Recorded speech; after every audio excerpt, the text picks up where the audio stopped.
Good morning. This is the Eager Beaver Show. You are listening to a True North Eager Beaver Media Incorporated podcast.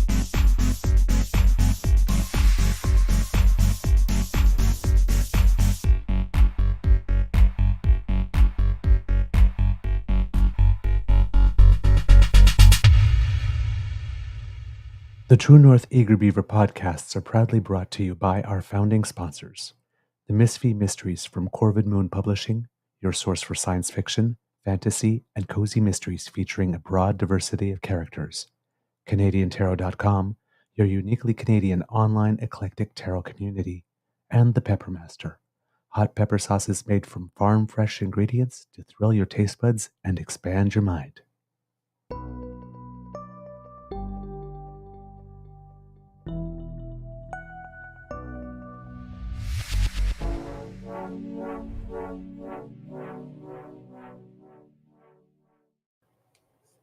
Well, good morning, and hello, kids, and welcome to Season 3 and episode number 325 of the Daily Beaver Morning Show here on the Crier Media Network. Yeah! Today, recording day is Monday, February 26, 2024, and it looks like it's going to be a lovely day here at the Beaver Lodge. I'm your host, the Eager Beaver, pronouns he, him, hey, Mr. Beaver A, and with me as always is my good friend, Mr. Grizzly. A big thank you goes to our podcast's founding sponsors, the Pepper Master, the Misfit Mysteries from Corvid Moon Publishing, and CanadianTarot.com. I love that we have them still with us after all this time. But before we do anything else, let's say hello to you, Mr. Grizzly, and ask you how's your mental health doing today, sir? Well, good morning, Mr. Beaver. My mental health. I think it's actually pretty good. I'm feeling a lot of empathy for someone close to me right now. So I think my mental health is good. I'm just worried about somebody. And we'll leave it at that. Okay. But, had a busy weekend. Had a very busy weekend. Friday went to... Bridget and I went to see Ruby Waters, Nathaniel Rateliff and the Night Sweats, and City and Color at the Canadian Tire Center. Oh, nice. So we walk in to the stadium and, start going up the stairs to get our tickets checked. And there's a woman standing there, and Bridget's like, so listen, he convinced me to take the bus here, but I think I want to take a taxi home. Where do we get a cab or an Uber or anything? And the woman just looks and she goes, I know you. And it turns out, yes. We had met at CIBC Run for the Cure back in September, her and her husband. So we sat and had a nice chat, and then up the stairs, grab a beer, and as we're walking towards the seats, this woman just jumps out in front of me with this big smile. I'm like, oh my God.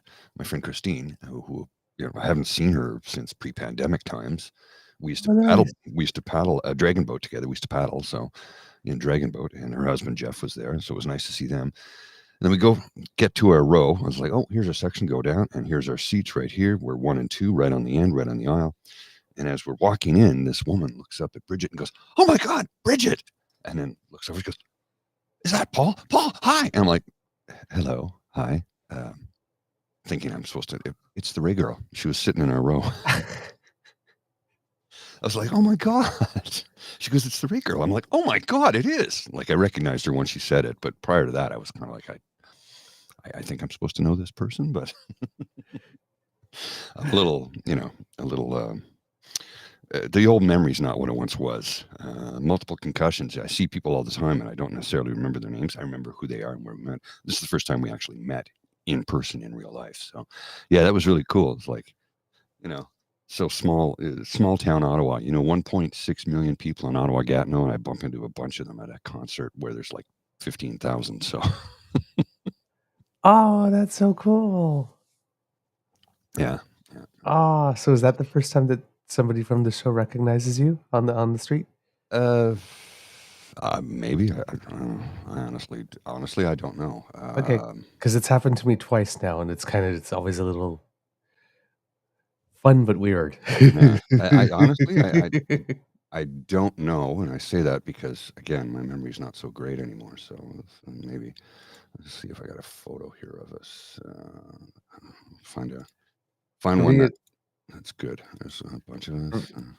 yeah, for me, it always is a little weird because at first it's like, "Hey, are you that guy?" And then it's like you get that one moment of, "Why do you want to know?"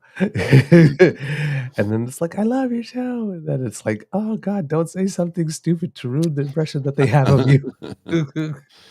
Yeah. I hear you.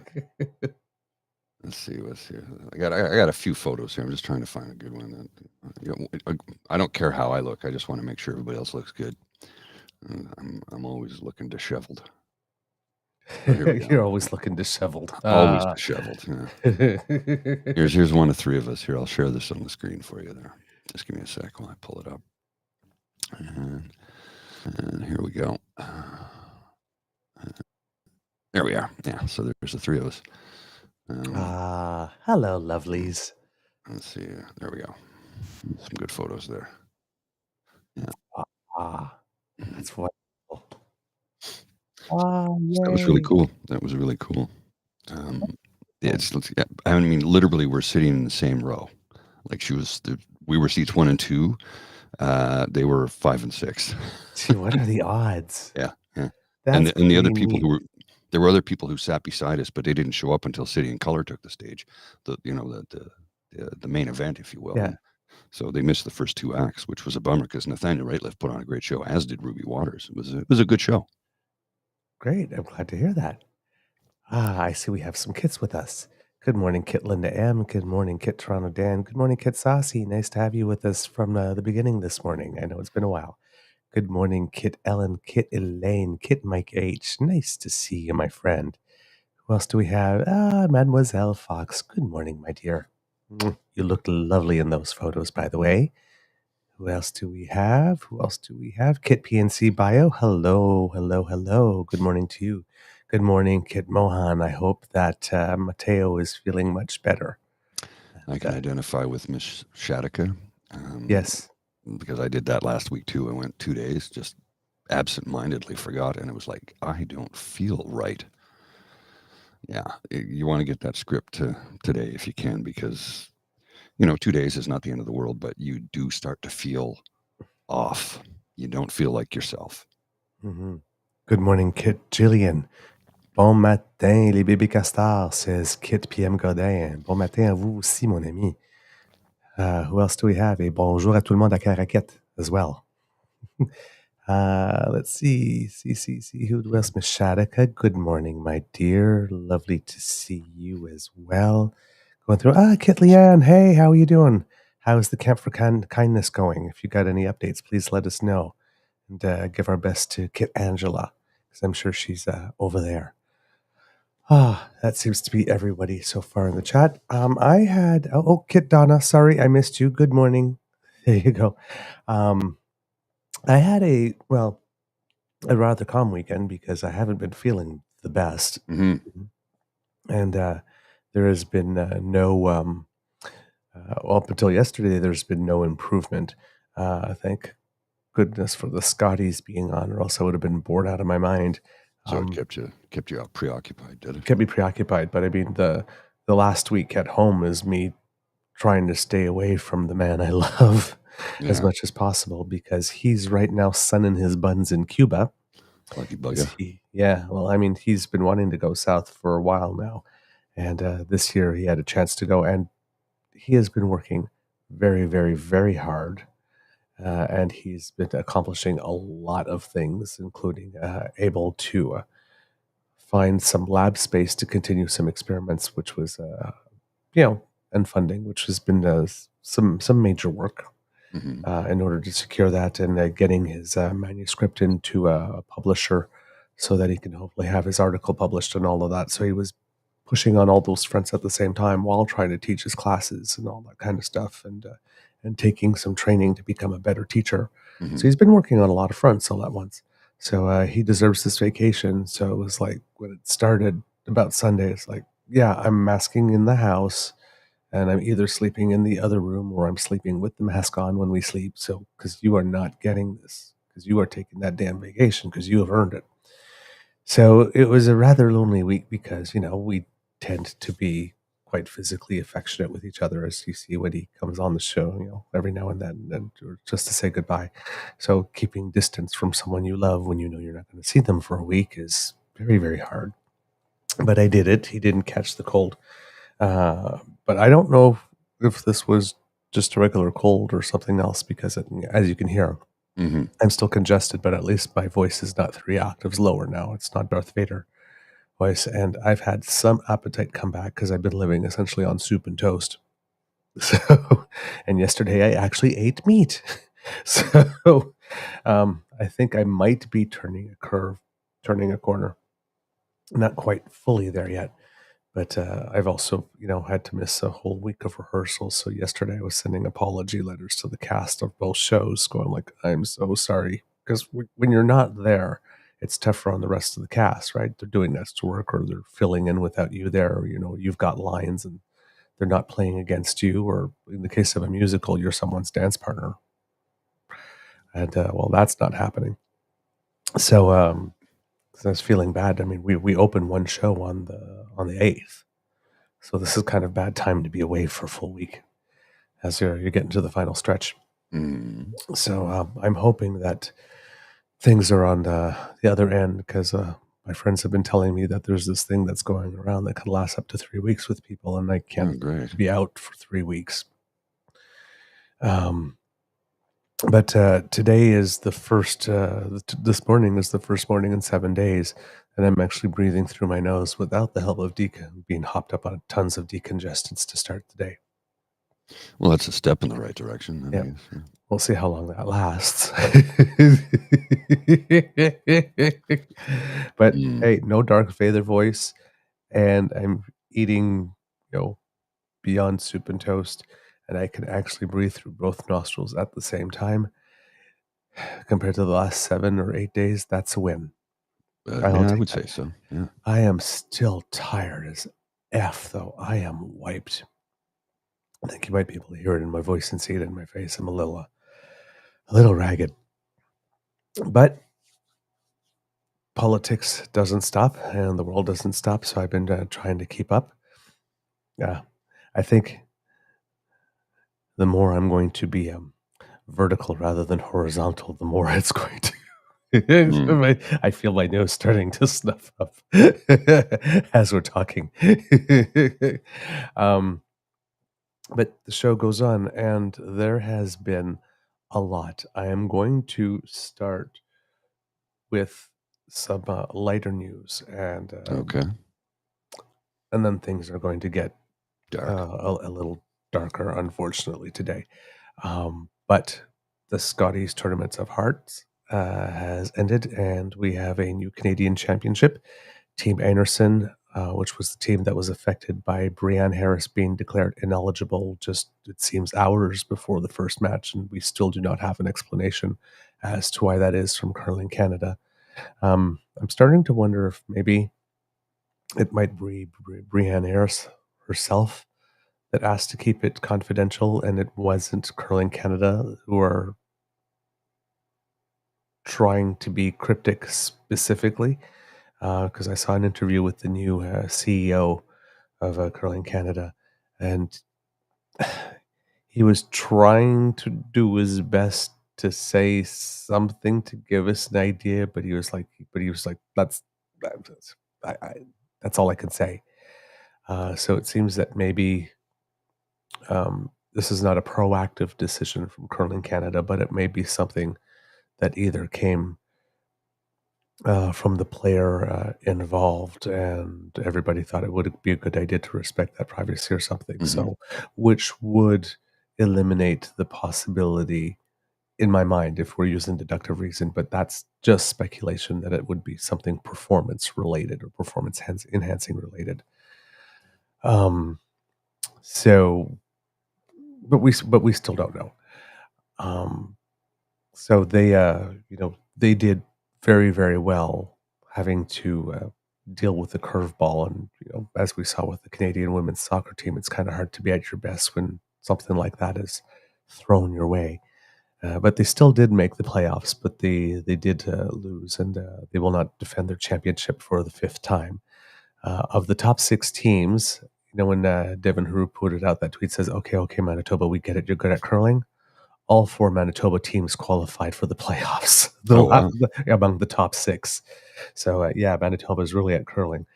We had some great matches, but the final did come down to Jennifer Jones, often Who was regarded as being retiring the at the end of greatest this of all tournament, is time. she not? Yeah, she retiring. She's retiring from the 4-person game, but she'll still be playing mixed doubles with her husband. But she's retiring to concentrate more time with family.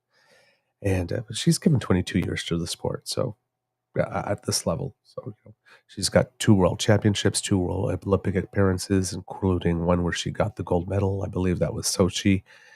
She's been Canadian champion 6 times, which is the record, tied with Colleen Jones.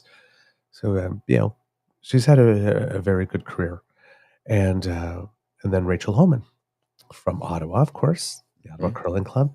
And she went through the entire round robin perfect, and she won the final and everything else. So the team went through the whole tournament undefeated to win. And they had to beat Jennifer Jones, I think, 3 times over the course of the the tournament in order to do that, because I think they were in the. I'm not sure if they were, for some reason. I think were they in the same. I can't remember off the top of my head now, but let's assume they were in the same pool for the round robin, and then in the playoffs, the way that it's designed is that some teams play, and there's play to get to go directly to the final, and then there's more play. Everybody gets about a chance or 2 to try and get there. So it gets to be sort of like double knockout at that time.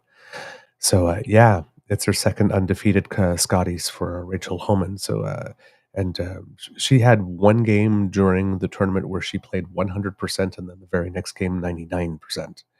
So is that not normal? I don't know.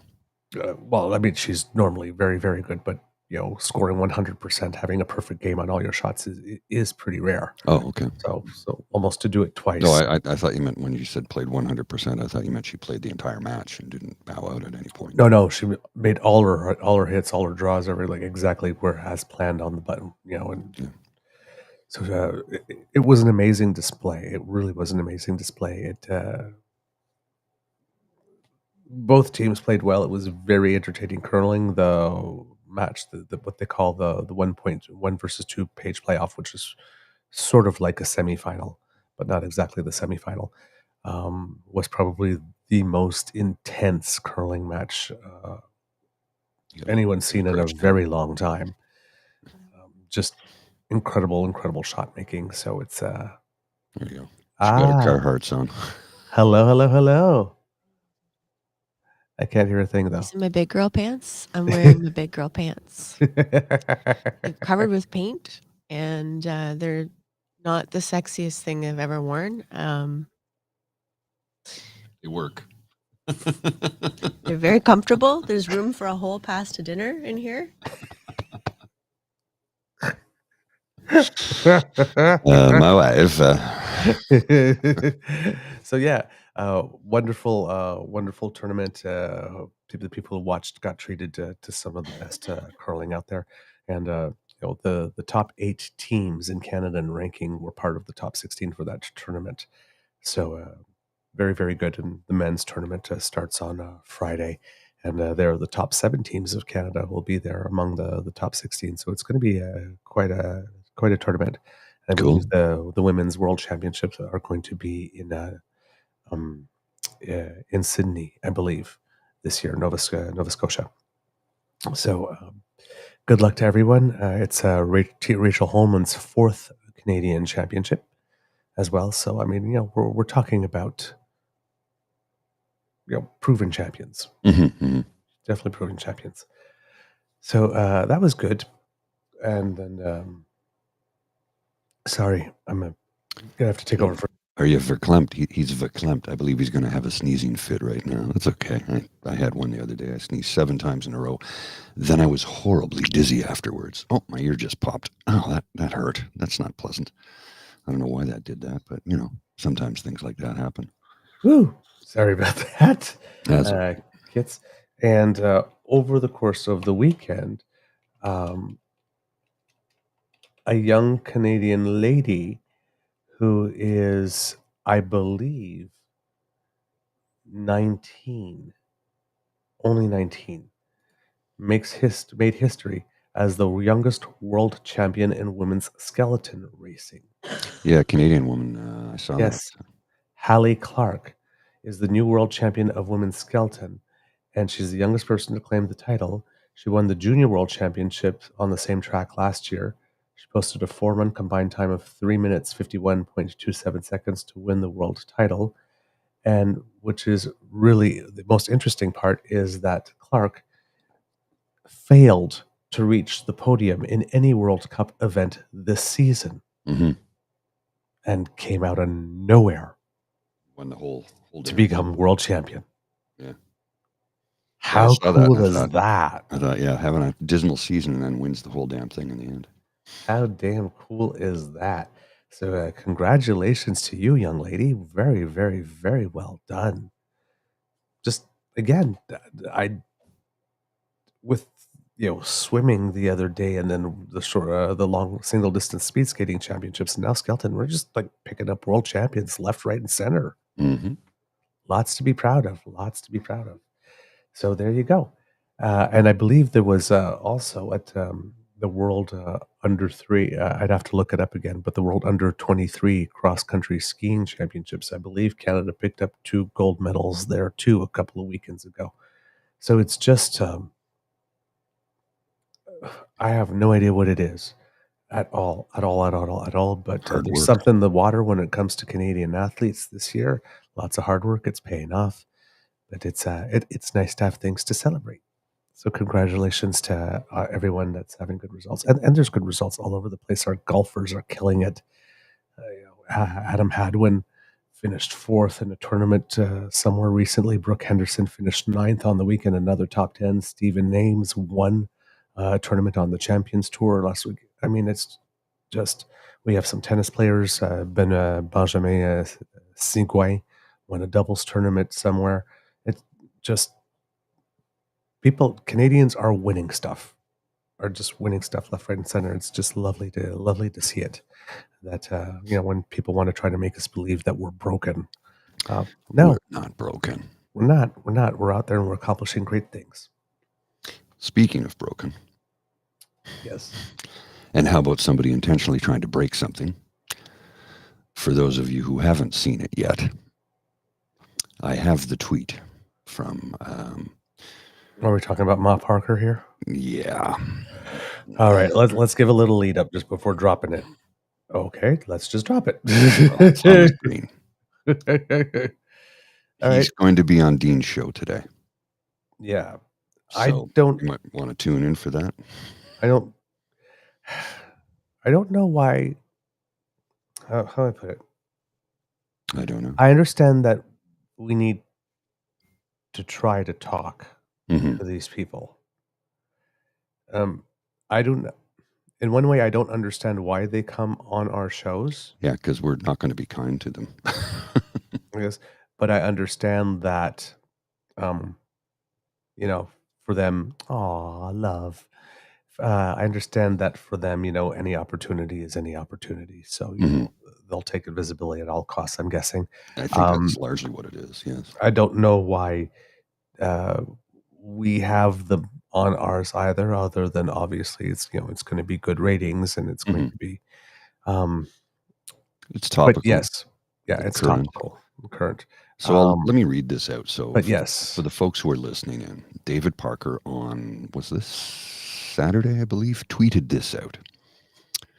And I quote, "I feel sorry for Anita? Is it Anita? Anita, I believe. Anita. Okay, I feel sorry for Anita Poilievre. She has to watch her husband spend hundreds of hours a month with his old friends with benefits. I'm sorry your husband doesn't give you the respect you deserve, Oneida. No man should be spending that much time with a woman he used to sleep with, if he is married. Okay. Wow. So, as I understand it, Danielle Smith has set up an office here in Ottawa because she wants to be closer to, I don't know what. She's the premier of a province. She's in provincial politics, not federal. Why is she setting up an office here? Other than she wants to ascend to the throne of leader of the opposition party? Is that what it is? Is she going to leave the United Conservative Party in the province of Alberta and join the federal Conservative Party to try and take it over? This is what the thought is. Yeah, that was my thought too, because people saw that and they said, "Ooh, okay, why is this happening?" Exactly. Kit James, David Parker sharing that, and the people who covered him sharing that are a big problem in the media and politics today. It's tabloid shit. Yeah, it is tabloid shit, but it also is some guy who's calling himself a political assassin, who claims that he ended the careers of Scheer, I should say, and ended the career of Kenny. And then there's another person he claims to end the career of. Whether he did or not, he's publicly taking credit for it. And he's coming out against the leader of the Conservative Party of Canada, seemingly out of the blue. Now, we speculated on our show twice now on the first day that Pierre Poilievre, after 3 days with the media, trying to do everything he could to avoid talking about Danielle Smith's transgender guidelines, finally caving. And sort of saying that saying that he supported banning puberty blockers until puberty, which of course makes them Till 18, yeah. When puberty completely useless whatsoever. And then they kept asking him, and then over the course of 2 other days, he kept on going a little more in and a little more in. And at the end of the first day, we said, there we go. He just conceded the mantle of the leadership of the Canadian Conservative movement to Danielle Smith. Then came Theo Mudax's cartoon with Danielle Smith as Dr. Evil and Pierre as her mini-me. And she's saying, I call him mini-me. And then after he comes out saying that he's also, going to do or planning on some type of digital ID check to get onto porn sites, and talking about safe spaces and start talking about washrooms and stuff. So basically Skippy went to talking about housing almost every day and affordability issues, and now he seems to be focused on what people do with their genitals. Essentially, we've gone from focus on genitalia. I don't remember the last time PeePee did an announcement on housing or talked about housing, because he couldn't shut up about it for the longest time. But now he seems to be talking about other things, stolen cars. He's got to keep changing the story. I know, but I'm just saying he seems to have been knocked off message on the other stuff. And it just seems to me that with all of that, maybe David Parker is sensing that Poilievre is weak. Poilievre is weak because he's got 19 months to go. And if he's already focused on genitalia with 19 months to go and has cried himself out on housing and affordability, maybe what a lot of people are saying, that he won't last until the election, is one thing, or if he does, that eventually time is not his friend and he will not win. So it looks like David Parker either doing one of two things, sensing that Pierre is weak and wanting to take him out so that he can, yes, perhaps, place Danielle as the leader of the Conservative Party of Canada, which is or maybe he himself, because he does have a bit of a messianic complex. Yes, Donna, to answer your question, he is the Take Back Alberta guy. Yeah. So what's his angle here? It's not stated for the moment. But the first thing that popped to mind is, well, yes, if PeePee so capitulated on the transgender stuff from not wanting to say something to now seemingly be obsessed with it, and he's agreeing all in with Danielle's policies, then all of a sudden, yeah, it does look like Danielle is the leader of the Canadian conservative movement, not Pierre anymore, because he's dancing to the tune that she is calling. And if he is that weak, well, there we go. So going after Jenni Byrne, yes, it is true that Pierre Poilievre and Jenni Byrne used to date at one point in the days of Harper, and she is still working on his campaign. Something I too found always a little strange, Yes. especially now that he's married, that he would keep the ex so close. But then again, conservatives do have a reputation as being the people that will do anything and accept anything for a win. There is that.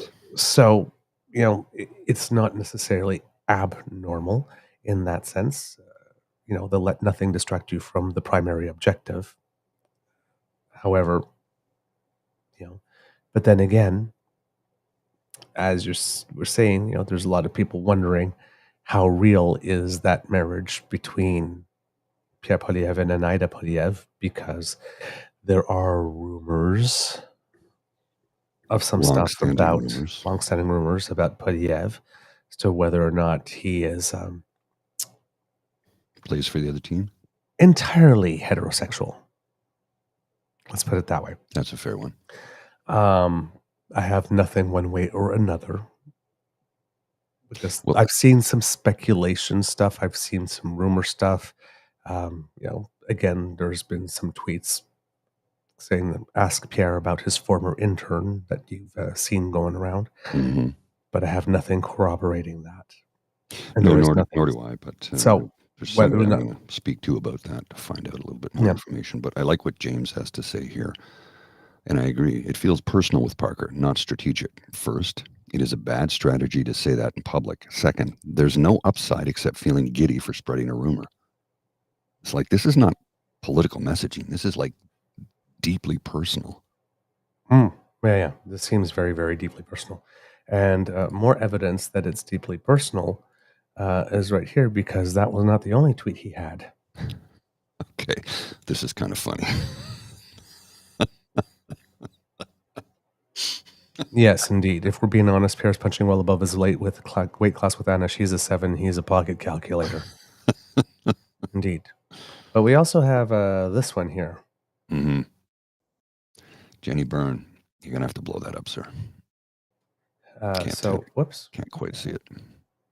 That's what I was trying to do for some reason, but that wasn't quite. I'll pull it down until you can get it fixed. You're having a technical glitch there, it seems. There we go. I can't seem to get the image and the text blown up as much as you want. But. He did this recently with Rachel Notley, something similar. He's like, oh, look, it's Jenny, the loser alcoholic. Remember in the 2015 war room when you day drank all day and Harper wanted to fire you? I remember. That's from David Parker. That's really personal. Yeah. Like, not only is that really personal, it's like, dude, that's as in the ditch as it gets. If she has an alcohol problem, I hope she can get some help. But why are you attacking her? That's just garbage. Now, you see, he likes to say, well, I was an alcoholic years ago and now I'm reformed and I'm great now. So you feel that gives you the right to pick on somebody who may or may not have a problem with alcohol? Is that what you're saying? Because that's not cool. No. See, now I have to admit, Kits, I am conflicted. I know. Yeah. Because it's not like Jenni Byrne has been the nicest person on the political scene. Agreed. So there's a little here's a taste of your own medicine. Here's a spoonful of medicine, no sugar. How's it taste? Yeah. And Well, petty is my favorite color. So there's part of me, yeah, as a kid James says, Jenni Byrne is Canada's Karl Rove. I agree That's with that. not necessarily unhappy that the children are fighting. No, I know. I agree with you. I'm like, Fight. yeah, Fight. go ahead and eat each other's faces, because Yeah. you're all terrible people and you're all going to suffer the consequences for your terribleness. But And at the same token, this is really exactly. filthy. And I'm kind of loving that how they can't stand each other at all. I want to take each other down. But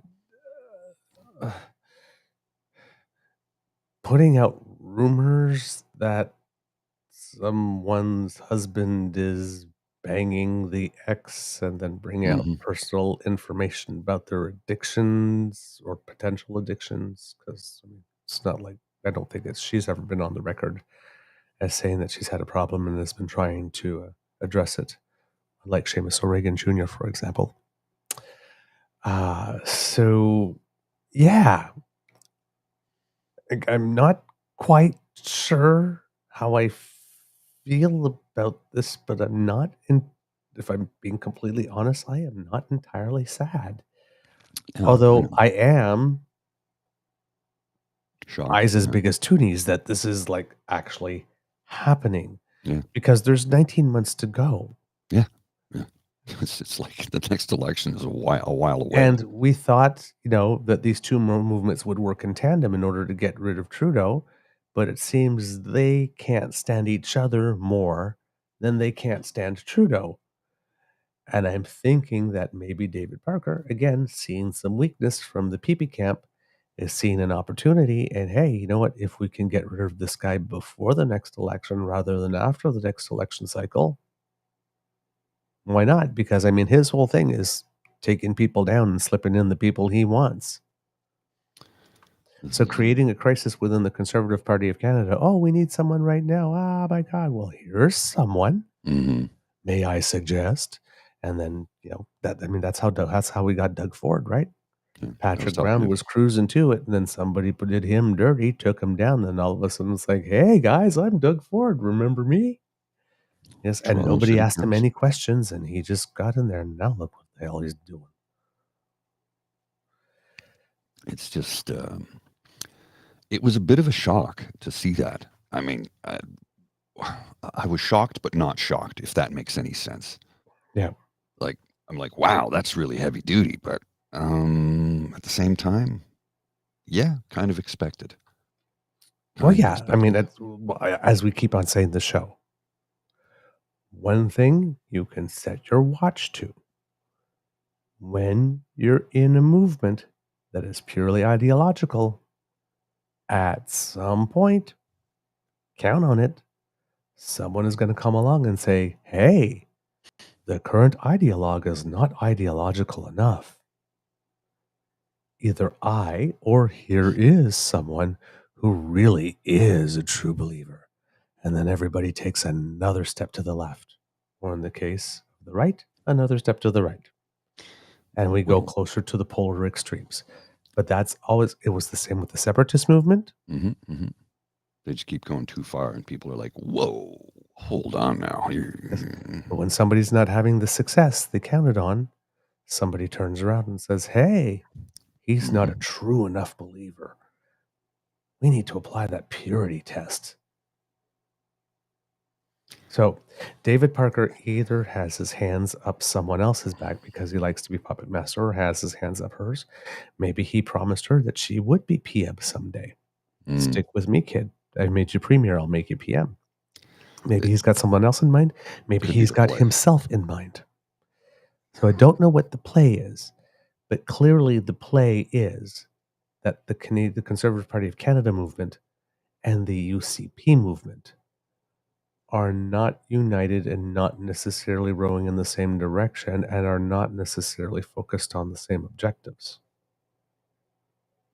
And I'm not sure that PeePee saw coming that the call would come from inside the house. Now, this is not unexpected in the sense that PeePee has had a very, very, very terrible, no good, bad week. Yeah.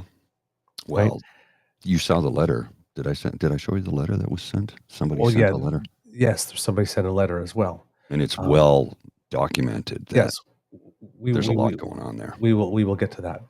So you have this David Parker doing this thing, and one of the reasons that this has happened is because, well, Pierre Poilievre, first of all, after better part of 2 years railing against the concept of digital ID, Now wants digital ID. right, is talking about age verification to access porn sites, which we talked about in a previous show. Is I think most sensible and reasonable Canadians would agree that we should be doing something to try to restrict the access of young Canadians to porn, given that it's available everywhere. Everywhere, all the time. Literally 24/7. everywhere. Right? The problem is not should we do it, because I'm pretty much sure everyone agrees on that. It's how do we do it? And Conservative MP Karen Vecchio is presenting in the House of Commons a bill that started, I believe, in 2021 in the Senate. So it's Bill S210, which is now had first reading in the House of Commons. And it's a bill to try and restrict access to online porn. And the thing is that the bill keeps on telling, well, it's actually in the House of Commons, it's a motion, I believe, and not an actual bill. I have to look that up again just to be absolutely sure. But I believe it is indeed a motion. So motions can't have dollar signs attached to it. Right. So that's very, very important. Neither can private members' bills. But it seems that what's being discussed in the House is more about that we should do this and has absolutely nothing in it at all about the how. So PeePee decided to run with this when the Prime Minister was talking about the online harms bill, which is going to be introduced fairly soon. Now, the online harms bill is a bill from the federal government because they've been talking about this for a while. And they believe that the internet can be a dangerous place, but it's not specifically focused on access to porn. It's broader. It's a broader bill. So it is talking about stuff like terrorism content, the unauthorized sharing of intimate images. It's talking about hate speech online, stuff like that. There are 5 categories in all. And for some reason, I'm looking for it while I'm speaking, and I can't seem to find it because I was going to do that later in the show, and I'm looking for it now, and I can't find it. But it has 5 categories of stuff. And the problem is that PeePee had to come out in opposition to it right away because the 5 categories of stuff being addressed in the online harms bill are things that his base would not want restricted in any way. Would not, because he needs those things. If there are consequences for promoting hate speech online, well, that doesn't make the stands in his base very, very, very happy. Now, does it? If there is a ban on sharing of intimate images, well, given all the work that he put into his MGTOW hashtags, we know that that is something that probably wouldn't go over very well with the base that he's courting. Given that we just had a decision in Ontario court that yes, white nationalists can be terrorists, as it pertained to that man who drove his truck up onto the sidewalk and took out 9/10 of a Muslim family. Well, Yeah. sharing of terrorist or stochastic terrorist type content, again, is something that the free speechers probably wouldn't want any curbs on or limits on. Mm-hmm. So it's not like he can come out in support of the online harms bill. And he's already come out opposed to it before he's even seen it, because it hasn't been tabled yet. Just like he's come out opposed to the Pharmacare bill, which hasn't been tabled yet. And so is Alberta. Alberta's saying they're going to opt out, but they want full compensation without even seeing what's in it because it hasn't been tabled. In fact, when PeePee was asked about the online harms bill, he then came out. That's the day that he made his comment about Trudeau having spent half of his life as an active racist. Yeah, and then talk about blackface again. That was. I can't believe that a man that's something like I can't believe the man that spent half his life as an active racist could be taken seriously on wanting to prevent online harms and blah blah blah. When it's the conservatives that keep on spreading the blackface photos, which I'm sure makes the black community super happy every time they see it. Yeah.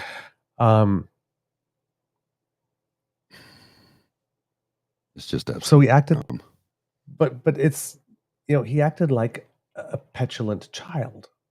What about the online harms bill? And then he says, well, Trudeau, blackface. Ah. And then I guess he grabbed on to S12 and said, well, like this, we're going to talk about online harms. Let's talk about children's access to porn.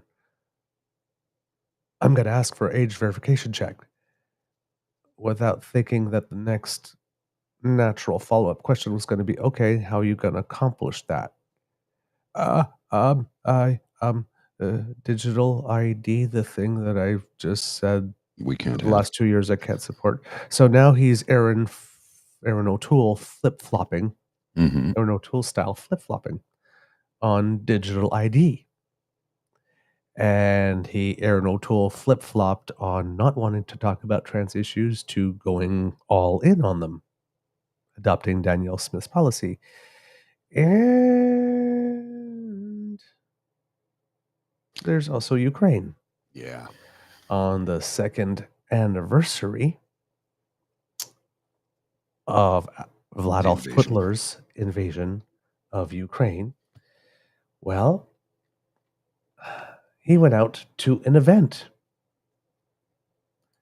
and talked to the Ukrainian people and put out a tweet saying that this time he said Canadians will always stand with Ukraine. Normally he says conservatives. He always says conservatives. They always do. They never talk about Canada as a united country. They're always conservatives, setting themselves apart. So he actually came out in support of Ukraine and Zelensky and said Canadians. I'm like, did somebody take his Twitter machine away from him? Because that's not typical for him. So this is the tweet here. My message to the Ukrainian community rallying today in Hamilton and across the country. Canada stands with the Ukrainian people fighting for their freedom against Vladimir Putin's war of terror. Now, here's the thing. He normally says conservatives will stand with Ukraine. So, and we know, we've established on the show many times that conservatives consider themselves conservative first and then Canadian. So I don't know if by saying that strategically he's excluding himself. He's saying Canada stands with Ukraine because we sure as hell don't. Maybe. And he's posturing and posing. But the PeePee stands, the Canada First crowd, Trump imitating Canada First crowd, really did not like that. No, they went hard on him for that one. Oh, yeah. Like, they were They went for the throat. They were not having it. When I looked at it, the very first 3 tweets, Mr. Grizzly, that I saw at the time, the very, very first 3, this screen cap here is the first 3 tweets I saw under Pierre's tweet when he tweeted that. And this is how they went. Just pull it up here. Okay. I need to blow that up if you can. It's about the max I got. Yeah. Pierre, if you want my vote, you need to listen to your constituents. Most of us don't support our tax dollars going to Ukraine. It's time to call for peace talks, no more money, peace talks only. I wonder if that guy or that person whose handle is Despise Trudeau, Jamie Schmidt 6, I wonder if that person actually lives in his constituency. The next one from the Shadow Davis Show. Dude, stop talking about Ukraine. The only thing we care about is not having any more of our money sent there. The third tweet in response. Andre Arthur. Dear Mr. Poilievre, I like you. You seem to be an intelligent and reasonable man, and I agree with you on a lot of issues. But you see, this statement you wrote right here is exactly the reason why I'll give my vote to Maxime Bernier. Those were the first 3. Mm-hmm. Those were the first 3. Yeah. And it just went on like this. So people see him flip-flopping Aaron O'Toole style also on Ukraine. Now, whether or not he said Canada so as to try and give himself some plausible deniability, I said, well, Canada will stand. I never said I would, when he goes and talks to them, and then try to make it seem to moderate conservatives who don't necessarily watch all his rallies that he would stand by them. That's one thing. But here's the other thing with that one. It's after voting no on a free trade deal that Ukraine itself asked for, that he tried to create a carbon tax issue out of when there was no such thing. He blatantly lied about it. Yep. Blatantly lied about it. And after They've had a carbon tax since 2011, I believe. Yes. And after courting for months, the whole Canada First faction that doesn't want us to put another cent into Ukraine, on the 2nd anniversary of the invasion, he goes into a pool of Ukrainian Canadians to beg them for their votes, claiming, or trying to create the illusion at least, that he stands with them. Now, this reminds me of another event when he showed up at that Hanukkah candle lighting ceremony event in Montreal, because he had planned a fundraiser nearby and he wanted to get out of his votathon that he had in the House of Commons. And he went to that lighting ceremony on the same damn day he had already voted or was about to vote no to funding a Holocaust museum in Montreal and a Jewish community center in Vancouver. So he votes no in the House to certain things, and then he goes among those ethnic communities and tells them that he stands with them to beg for their votes. That's it. PeePee has a nasty little habit of using people. Well, how many times has he said he's going to do something for housing when he's actually voted against it every single time? Yep. So he shows up for the photo op. He shows up at the rally in Hamilton and shows up at the menorah lighting ceremony, but systematically votes against them in the House of Commons when it matters. And on the day of the menorah lighting, votes. It is actually technically possible that while he was there at the ceremony itself, something came up on his phone and said, hey, time to vote. And he voted no while he was there. I mean, that's literally how duplicitous. I'm not saying that that's how it happened because I don't know when the timing of the votes is. I guess, but it was on the same day Oh, yes. He could have voted no earlier and gone there and done it anyway.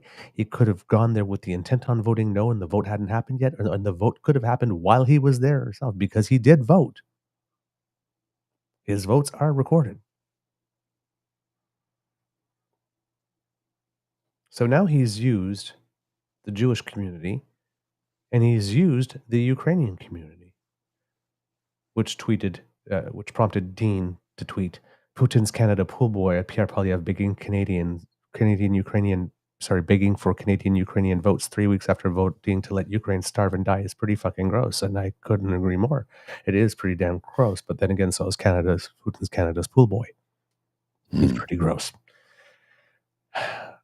I don't know what it is for you, but for me, between voting for the man who stood with Ukraine from day one or voting for the man who voted against upgraded free trade while courting those who want to stop aid, then claims he stands with Ukraine to beg for his votes,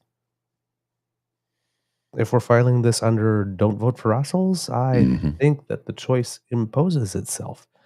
And to create the contrast moment, Mr. Grizzly, while Pierre Poilievre was in Hamilton trying to pretend to Ukraine Canadians that he's got their back, even though he voted against them every step of the way in the House of Commons, the Prime Minister.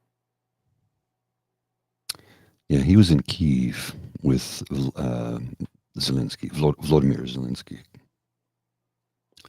You have it right here. There we go. At this critical time, Canada's support for Ukraine and for the Ukrainian people remains unwavering. That was the message I shared with President Zelensky earlier when he and I sat down in Kyiv. So,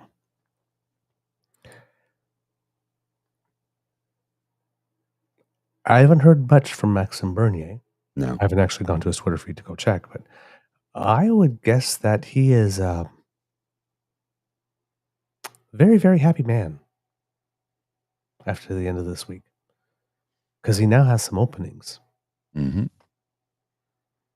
Pierre has to pick a lane whether or not he's for or with you for or against Ukraine. And I think it was Charles Adler that was on Dean's show.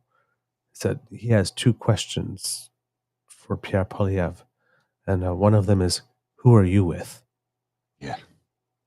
And if he was a journalist, he would keep asking that. Who are you with? Yeah. Because right now it seems that even within the movement, he can't tell. Pierre is trying to have it both ways. He's trying to play all sides. Which, as Lauryn Hill sang in her song, "That Thing," that was the sin that did Jezebel in. If Pierre is trying to take the Aaron O'Toole route, trying to still maintain that PPC vote while trying to appear like a moderate option for just disaffected voters who are tired of Trudeau and want change, there's a whole wing within that movement that's ready to take him down for not being pure enough.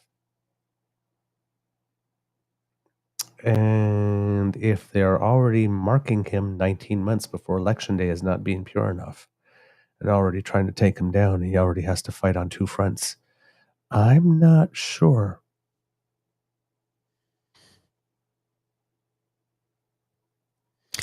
I'm not sure how he gets through the next 19 months. He's not going to be able to, because now he's got to deal with the pharmacare issue, which just, came up over the weekend as well. Yes, he needs to take a position on that too. Yeah.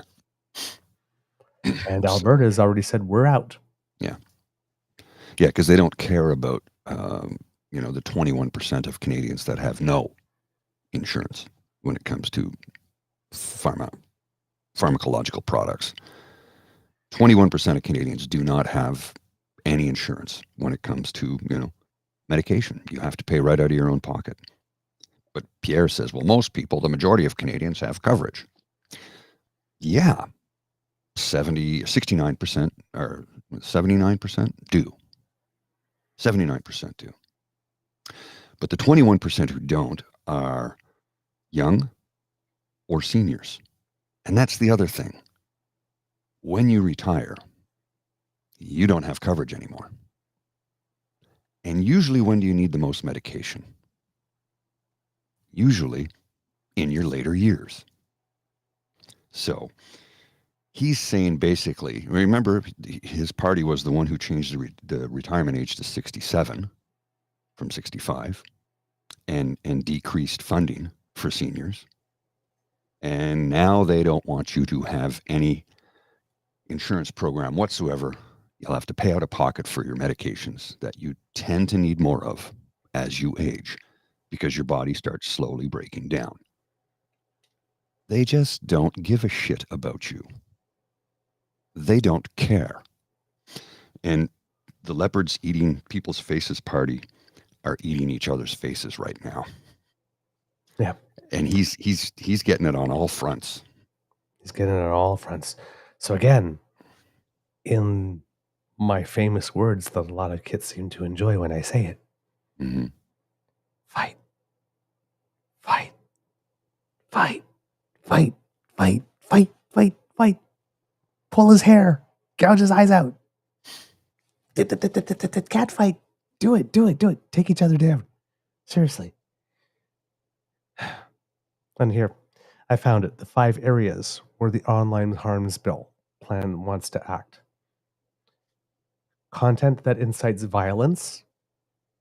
Well, gee, we could see how the convoy crowd would be opposed to restricting content that incites violence now, can we? Mm-hmm. The non-consensual sharing of intimate images. Because the MGTOW crowd really loves that revenge porn. So we can't have that. Child exploitation. Well, it's not like Pierre is not trying to appeal to those religious communities that still believe in child marriage. Yeah. So we can't be against that. Hate speech. I think we're pretty clear that he can't oppose that as well, particularly from religious communities who like to hate on gay people and use scripture to do it. And terrorist content. While his whole convoy crowd is trying to make the Quds Forward look like political prisoners. So, let's act on porn. Yes. And the thing is that a lot of people have bitten at this. See, I'm glad he brought up the subject. Yeah, he brought up the subject on we should do it, but he didn't propose a how. There's going to be an online harms bill. Trudeau blackface. We should act on porn. Save the children. How do you propose to do that, Mr. Poilievre?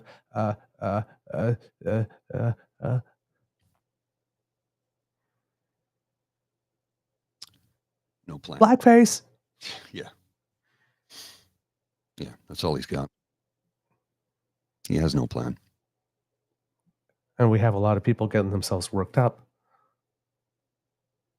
about a Senate bill that's being discussed as a motion in the House of Commons that there is going to be no legislation on this. Mm-hmm. There's ultimately going to be no legislation on this. PeePee won't introduce it himself. Of course not. Because if he does, he's going to have to propose a how. Oh, digital ID. Oh. Well, here's the thing. Is there a how? I honestly don't know. Think about it. Is there a how? Is there a manner? An actual manner? If we get out of the world of should we protect children from accessing? Yes, we should. How do we do it in a manner that's constitutional, that doesn't open a back door for people to be blackmailed, for people that we don't trust to distribute their content in a manner that children can't access, being trusted with people's personal information? Is there an actual way to do that? And again, I'm not the most tech savvy person, so I don't know. But it seems to me that that would be quite difficult to do. So while, how do we put it, pointing to something we all agree we should be done, to not talk about something that is actually being done, but without coming with a solution as to how we get it done, in politics is pretty much a useless conversation.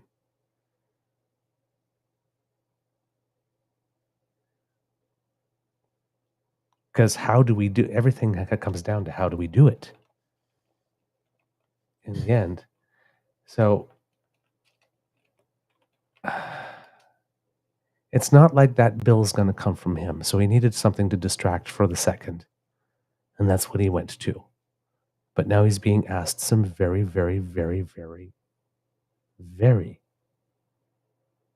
inconvenient questions. And it's not just me that's wondering it.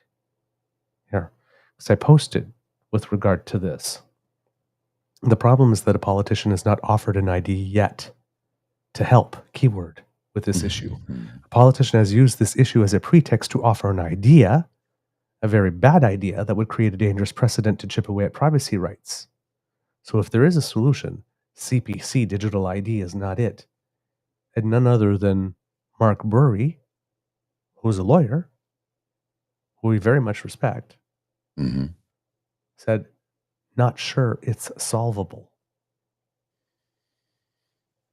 He's one of the better legal minds in this country. Yes. And he's not sure that there's a legislative solution I don't know how you can come for up an with age check to access a porn site. So you have somebody that's, once again, playing on the fears, the legitimate fears and concerns of parents, just as is being done with the trans issue. Reasonable adults, of course, are concerned with at what age kids can access these services. And since a lot of them are not the parents of trans children, they never thought for more than 3 seconds about, well, if it had to be done, how it would be done. They're just like, should it be done? No. Again, we're in the should. Should kids under 18 have access to bottom surgery? Well, no. Well, congratulations, they don't. Yeah, it's not a thing. Most people don't know that, though, already. So the should debate is being presented as it's something that's happening. Oh, let's protect the children. Let's pass this new law to ban that which is already not happening. And let's paint the medical community and teachers as being evil people trying to corrupt your children in the process, to play on your emotions and get you to open up your wallet. In this case, should children be having easy access to porn? No, would say most reasonable people. And most people are right to be concerned about that. But there's no digital solution. At least one that's constitutional and can be applied.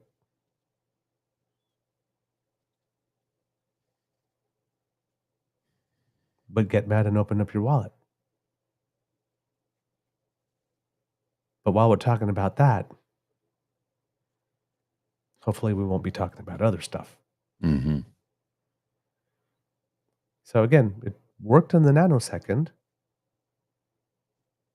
But what's going to happen when all these people that have bought into the concept that, yeah, we should be doing something, are waiting for something from Poilievre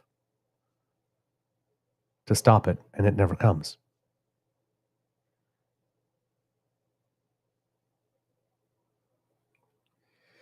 That's why I'm saying It's David Parker might be spelling blood in the water. I think he is. I think he is, and it's he's going to go for the throat while he can. I mean, the one thing about that man that you have to, I won't say respect, but acknowledge, is that he seems to know when to swoop in. Well, he's an opportunist. Yeah. But he has, well, exactly. But he has the, as we say in French, le pif. He has the smell for when it is that it's time to come in and swipe someone's leg. Sweep the leg. Sweep the leg. That's a Karate Kid reference for those of you who didn't know it. The movie from the 80s, Ralph Macchio. You can check it out online. Yeah. So. Well, yeah. Now, again, there's lots of stuff going in the chat. Mm-hmm. Oh, I'm not paying attention to that right now. This episode is not about the porn stuff. This episode is about using the porn stuff to try to deflect from other stuff and strategically leaving yourself with an open flank. Like this from Michael the Adder. Yes, exactly. It's a cartoon where two women are in the bathroom doing their makeup, going, "There's no place for the state in the bathrooms of the nation," and Pierre Poilievre is sitting on a stall eating apples. Yes, with a whole bunch of apple cores on the floor. There's also no place for the state in the spank bank sessions of the nation as well. Oh, very complex issue. Oh, have you seen Pierre Poilievre had another makeover recently? Have you seen it? I'll put it on the screen here. Oh, not really. Yeah, there it is. It's yes, everyone. Yes. Yes. You know who that kind of looks like a little bit is Hassan Minhaj. Oh, okay. A little bit. Yes. Got the 5 o'clock shadow and the beard and the square jaw and the rippling. It's an AI of Pierre Poilievre shaking hands in the gray t-shirt photo that has been heavily doctored already. So for those of you listening, it's and then somebody did an AI one of David Parker the other day. Oh, I haven't seen that. Yeah, I wish I could find it off the top of my head. That looks remarkably a lot like Max Fawcett, actually. Oh, really? So David Parker went to someone's hairstylist or whatnot, and had his beard trimmed down and whatnot, and then you're looking at it and it's like, is that like an AI mashup of Max Fawcett and David Parker? In order to create what a real man looks like. So I'm sure David Parker probably didn't like that one either. So yeah, the kids are fighting. I'm not exactly unpleased about it. They're using Jenni Byrne and things in Pierre's past and things in her past to do it. It is completely below the belt. Rumor, innuendo, and all that kind of stuff. But live by the sword, die by the sword, because this is their stock and trade. So, I mean, they really can't be surprised that they'd be using it against each other. But yes, the big news is that there seems to be a schism within the conservative movement. And we're seeing that in a lot of places, right? We're seeing it in New Brunswick. There's more progressive conservatives that have left the party, as Blaine Higgs is going very much evangelical and Christian fundamentalist in terms of recruiting his new candidates to replace the incumbents that no longer want to run for him. And now we're seeing it at the federal provincial level here, where there seems to be a split. And ironically enough, we're also seeing it on the left with the NDP. We're seeing a lot of NDP parties provincially that are trying to dissociate themselves from the federal party. Yeah.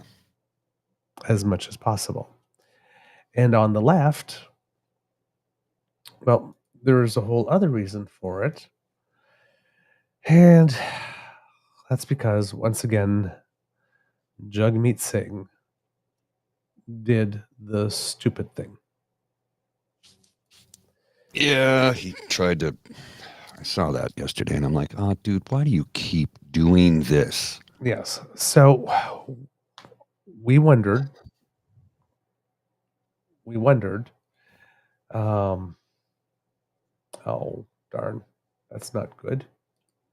Let me try this again. I'm trying to share a link with I have it. Mr. Grizzly. I'm not sure if I that have leads it. there. Yeah, it links there. Okay. We wondered. His wording here is just, I'm going to I put it on know. the screen. I know. We wondered. Now that. Oops, that's the wrong one. Yeah. Here Now we go. that Jagmeet Singh has got his dental care and his anti-scab legislation and the beginnings of a pharmacare program, which he himself is saying is going to be transformational, would he now finally start to speak of his partners, the Liberals, as being people that helped, or would he still borrow from the Pierre Poilievre playbook? Which is And exactly what he did. He's still borrowing for the Poilievre playbook. Mr. Grizzly, please read the tweet. After tense negotiations with the big pharma-backed Liberals, we've secured the first step towards an NDP national pharmacare program plan by covering birth control and diabetes medication. This means you will get the medicine you need with your health card, not a credit card. And if you would like to play the video thing, Okay. it lasts 54 seconds, and he does so well until about second 37. Here we go. I'm standing in front of the Banting Institute. This is where insulin was invented here in Canada. And the inventor sold the patent for insulin for $1 because it was supposed to be a gift to the world. Well, now people are still spending thousands of dollars on their diabetes medication. It should not be like that. That's why we want universal pharmacare for all, so that people don't have to worry about the cost of their medication. We want to save people's health and save people money and save our healthcare system. And we can do all those things by giving people access to universal pharmacare. We want to start with contraceptives and diabetic medication, and we want to go from there and expand to cover everybody for all their needs. We can do this. That's what New Democrats believe in. We're up against Liberals who continue to be out of touch, to drag their feet and make promises and then break them, and Conservatives who are too close to Big Pharma and are not going to ever make this happen. You can count on us. We're going to keep on fighting. New Democrats have your back. I'm standing in front of the Banting. He was doing so well. He was doing so well. And then he had to go to the gutter. And the worst part is it's the partnership with the Liberal Party, the supply and what is it? Confidence and supply agreement. Thank you. Confidence and supply agreement. It's because of that agreement they're able to make this happen. Because on their own, the NDP does not have enough seats or enough power to do a damn thing at all. So he just threw the party under the bus that made this happen. Again. Bro, what the fuck is wrong with you? I've never met a man be so incapable to graciously take a win. Sorry, well, Donald Trump was like that. But graciously take a win.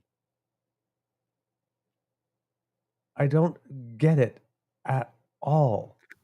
And you have it all over the web at Trevor's Ideas. Singh should just take the win and show what the NDP can accomplish in a minority. I think a lot of Canadians want to see a cooperative alternative to the CPC. The quote, I forced the Liberals to do something against their will routine doesn't ring true and ignores the fights to come. Canadians in the provinces haven't accepted pharmacare yet. The hearts and minds battle has just started. It would be a lot more helpful for the NDP and LPC to present a united front here. NDP needs to pick a lane on pharmacare. Another, Jenni Smith. My opinion of Singh rose when they made the announcement. Then when he bogarted all the credit and insulted his partners in the effort, my opinion sank lower than it had been previously. Time thief. Singh's cheap shots at the Liberals' misrepresentation of facts and gaslighting were the reasons I left the NDP after decades of being a member. His ego-driven communications team are sounding his death knell as a leader. And it just goes on and on and on and on and on. Yeah, it's people are not liking this. No, he's destroying the party from within. This is not, he went on recently about how Ed Broadbent was his mentor. I'm like, well, Ed Broadbent would never pull a stunt like that. I just don't understand what he's doing. And Jay Kirk here, zigzag jag, he can't pick a single lane. I think that's what we should call him now. I know it's Jagmeet is how it's pronounced, but zigzag jag because of the way it's written. This Jagmeet, bro, seriously, stop. This partisan crap. And you're doing partisan politics with a bipartisan agreement. Do you not see how stupid that is? You're patting him on the back while you're stabbing him in the back at the same time. It happened because of the supply and confidence agreement you have with the Liberal Party. I don't know who the comms people are who's writing this, but if you're trying to torpedo the party, you're doing a darn good job of it. Right? And see, the thing is, I'm not understanding with him is that Canadians elected, right? Mhm. Canadians elected a minority parliament. It's for a reason. Yes. Just days ago, for nearly a week, Jagmeet Singh was everywhere he could be in the press, claiming the supply and confidence agreement was on the brink because those big bad Liberals were once again trying not to make pharmacare happen. Meanwhile, the MP appointed by the NDP to be the point person on this file for the purposes of negotiating with the Liberals was been claiming and has claimed all along that good progress was being made. Then all of a sudden, if we were to believe Mr. Singh's earlier pronouncements, a deal was struck. One so good, if we are to believe Mr. Singh's current pronouncements, that it lays the groundwork for something revolutionary. Mm-hmm. And though we voted in a minority parliament because we wanted cooperation, and Mr. Singh allegedly heard us because he struck the confidence and supply agreement with Trudeau early on, for which he received much praise at the time. And from it, he got his pharmacare deal, as well as his dental care deal, as well as anti-scab legislation, as well as a whole bunch of other things that were in that deal.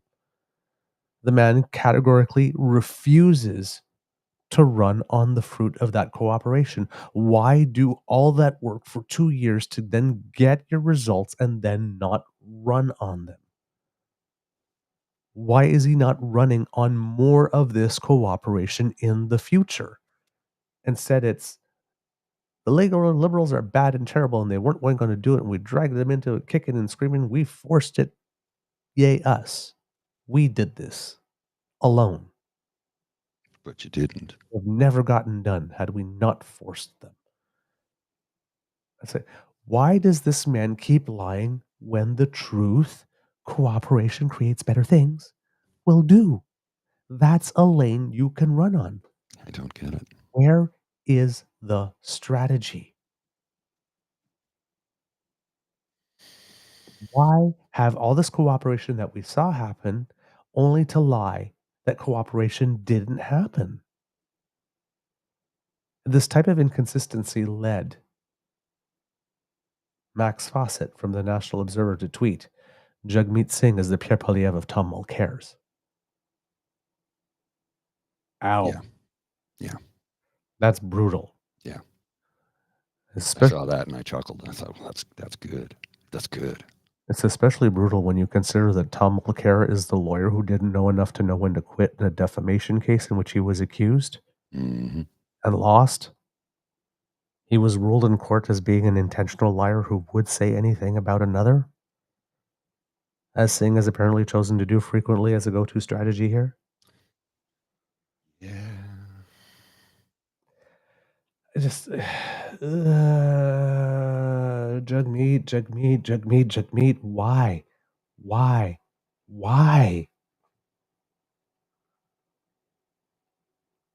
What's wrong with you, man?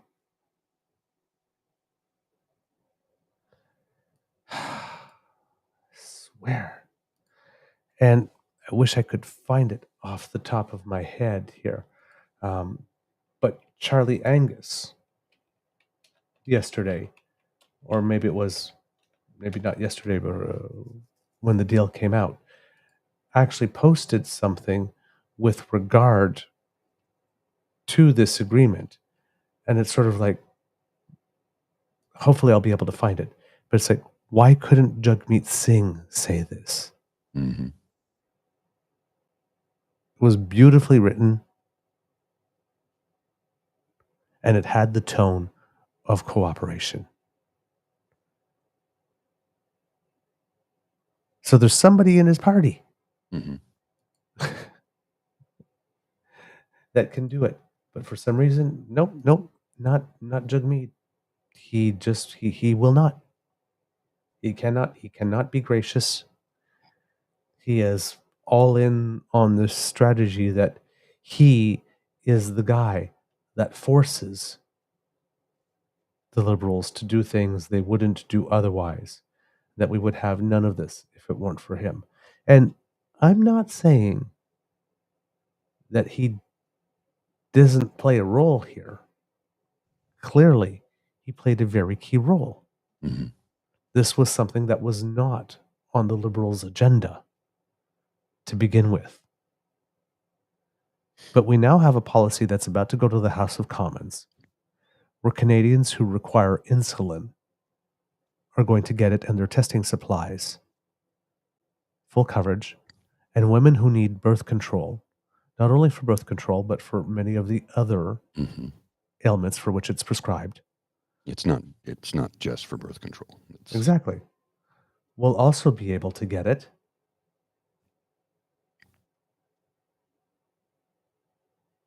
This is a big win. And apparently it's a framework legislation, Mhm. just as Medicare was a framework legislation, just like the cannabis legislation was a framework legislation. So it's a sound legislation. We don't know what's in it yet. It hasn't been tabled, but this kind of stuff has worked before.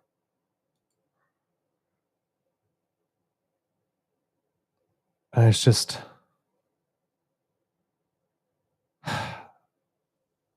he could run on this. Like, there's a guy on Twitter at John C. Roscoe put it the most eloquent way I've seen it yet.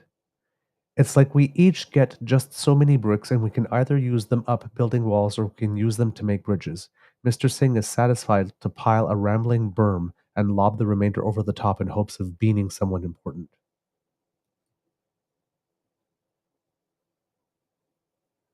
That's pretty much it. Mhm.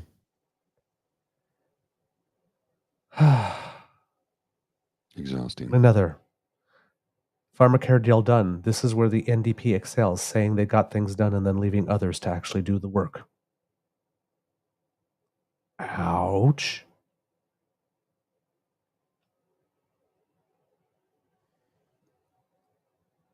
Take the W, man. Yeah, exactly. PC bio. I've never seen someone try so hard not to take the W. I You don't get it. worked together. You got things done. Cooperation works. One person tweeted, as Pierre was dividing stuff, as David Parker tweet came out. Some guy, I think Graham F31, I believe is his name, said, like, while you guys are tearing yourselves apart, our side is uniting to make things happen. Putting the announcement of the Pharmacare deal right under David Parker's tweet. This is this beautiful 1-2 one on top of each other that was just fantastic. And then, whoops, out comes Singh just saying, you know what? We're going to take the whole credit on that, just like we did with dental. And it didn't work for him on dental care. Didn't work for him on dental care. He didn't get good press from doing that. No. But yet, He just there you keeps go. shooting himself in the foot. I don't get it. I do not understand it. Mr. Grizzly, have you got something? Got a couple of different things here that, a couple of different things, and I'm not sure which direction to go in. There's the most horrible thing I've ever read, well, so far this week. But I don't really want to discuss it because it's really brutally bad. Something that took place in Washington, D.C. yesterday, and the response by police was to put a gun on a man who was self-immolating. Oh, yes. And that's as far as I'm going to go with that story. It's really horrible. There's footage of it. I'm not even going to look. Just. Yeah, I think it has something to do with the Israel-Palestine thing, right? Yes, the Gaza. Yeah, exactly. Yeah, it's available. You can find it online. The story's there. It's been written about. It's pretty horrible. The man succumbed to his injuries and has died as a result. And I'll just kind of leave that there. It's a big story and it's pretty terrible. Right. You have anything else? I have this from Theo that I think I'll show you because this is a lighthearted thing that is funny and made me smile. This is Dark's latest political cartoon. And it is multi-panel. Voting intentions unchanged since last election. Pierre Poilievre virtual reality headset. Wow. The closest Poilievre will ever get to being PM. Virtual reality. Hopefully that is the case because I shudder to think of that's from 2023, that one, by the way. I shudder to think of what would happen if he ever became prime minister. And I mean that. The guy flip-flops on everything to just try and win the nanosecond. And I mean, he's already come out against the Pharmacare program. He's come out against the $10 a day daycare. He's come out against the housing. He's voted for against every single thing that would help Canadians from middle class down. He's voted against all of them repeatedly. And his voting record is available for you to see. It's public record. And people still want to have this man as prime minister. I think it's because, and tell me what you think about this, sir. I think it's because the people who are firmly in his camp hate a certain group of people. They realize that he will do harm to them, but they're like, those people will get harmed more than I'll get harmed. And I think that's the thinking here.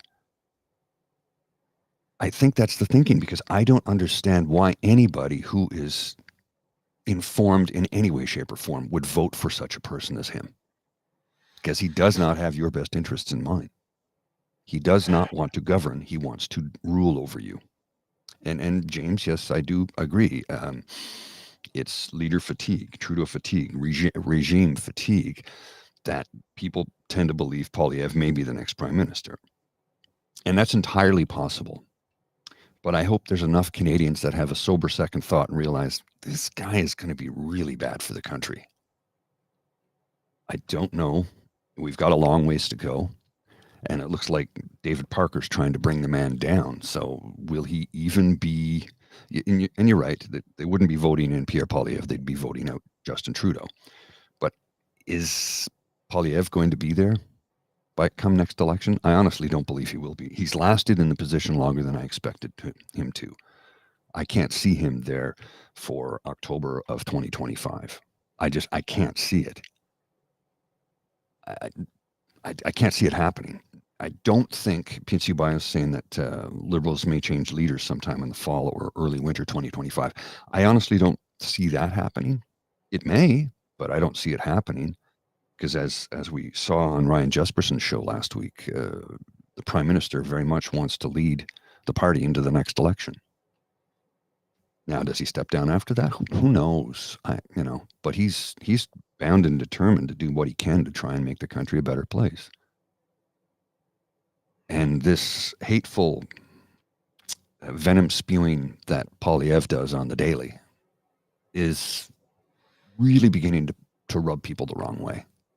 As I've said time and time again, 2024 is the year of pushback. We're starting to see it in the media. They're pushing back on his lies and calling him out for them to his face. Finally, I don't know what took so long. Thanks for getting here, even if it did take you forever.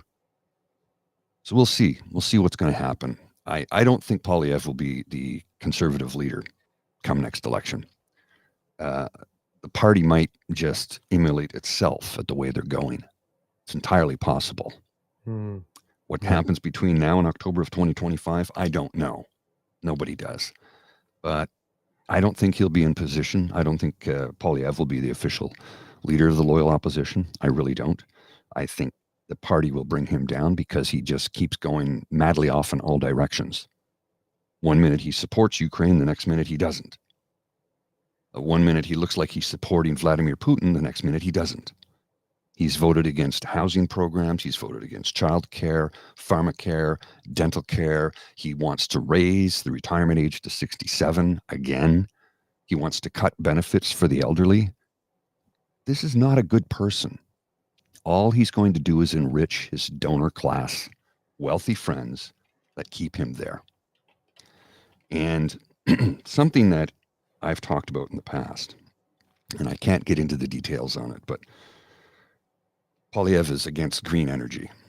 He's come out against green energy many times and renewables, much like Danielle Smith has in Alberta, the province that was leading the country in renewable energy, by the way. Yep. And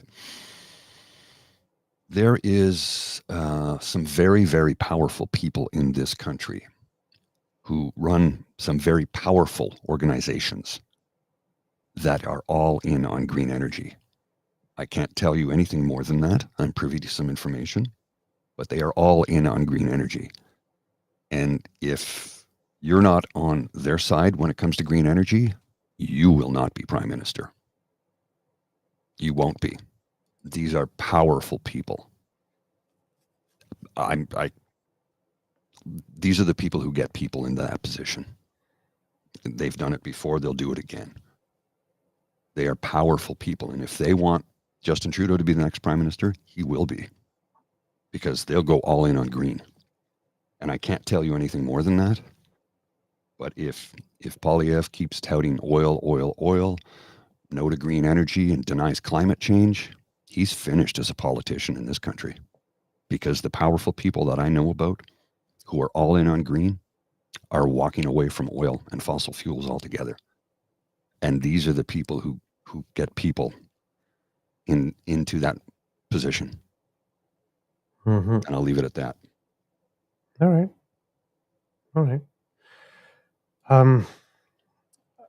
I did. No, green tech doesn't decide elections, James. You're correct. But the company that is going in on green tech, they do. These are powerful people. I can't tell you anything more than that. But if they want somebody in that position, they get them there. They've done it time and time and time again over the last 50 years. There you go. All right, Mr. Grizzly, this is, green tech is where the smart money is going. Yes. So this was the tweet that I thought was brilliant from F31 Graham. You had got the David Parker tweet right behind it. You got Graham going, while your movement divides, ours comes together. Breaking news, Liberals and NDP reach deal on pharmacare. Mm-hmm. So I thought that was really brilliant. And I did find the Charlie Angus thing. And again, when we're talking about Jagmeet Singh, again, JB, who we had on the show the other day. Welcome to the NDP post Jack Layton, ship without a lighthouse sometimes. You have Evan Scrimshaw. I haven't read it yet, but I've got it. Yeah, which hopefully I'll have a chance to read that into a little later. But here, with Charlie Angus, he wrote, Canada is finally on... This is what Jagmeet Singh could have said, but chose not to. Mm-hmm. But someone in his party did. Charlie Angus was also vying to become the leader back in the day. Canada is finally on track to implementing a national pharmacare strategy. The negotiations for this historical accord were a make-or-break moment in the agreement between the New Democratic Party and the Liberal government. There were many moments when it seemed both sides were too far apart to continue working together. In fact, we were forced to give an ultimatum that if progress wasn't made by March 1st, we were going to end our agreement with the Liberals. Fortunately, this determination kept both sides at the table. Details of what the plan will look like will be released soon, but I want to assure you that the agreement is rooted in the principle of a single-user national pharmacare plan that respects the Canada Health Act. We insisted the government follow the recommendations of the Hoskins report that have shown that pharmacological care will improve health for millions while saving the system billions. The full implementation will take some time, and this is why the New Democrats insisted that as a sign of good faith, the Liberals move quickly on coverage for diabetes medication and access to contraceptives. For people with diabetes, this will be an accord that will be a life changer. While New Democrats were focused on implementing pharmacare, Pierre Poilievre is ratcheting up the rhetoric in his rage and blame style politics. His latest campaign is to target trans kids using women's washrooms. This is shameful but also classic Poilievre. I have known the man for 20 years, and in all that time I have never seen any vision or commitment beyond gotcha moments and political arson. Poilievre's team is trying to prove to Canadians that our nation is broken. This means reducing parliamentary debate to the level of gong show stupidity. It means blocking legislation, tying up committees, and trying to block any legislative moves that will benefit the Canadian people. Meanwhile, New Democrats have been focused on making this parliament deliver. In addition to national pharmacare, we have pushed the government to move on a national dental care strategy, sustainable jobs legislation that puts workers at the table of the energy transition, investments to aid a clear energy revolution, 10 days paid sick days for workers under federal jurisdiction, anti-scab legislation, support for accessible national childcare, and $8.3 billion to address First Nations community housing crisis. It's about showing up for work and to make lives better for Canadians, and we still have much more to do. We're in this together. Charlie. Why couldn't have Jagmeet Singh written that? I don't know. Because that's literally what happened. Mm-hmm.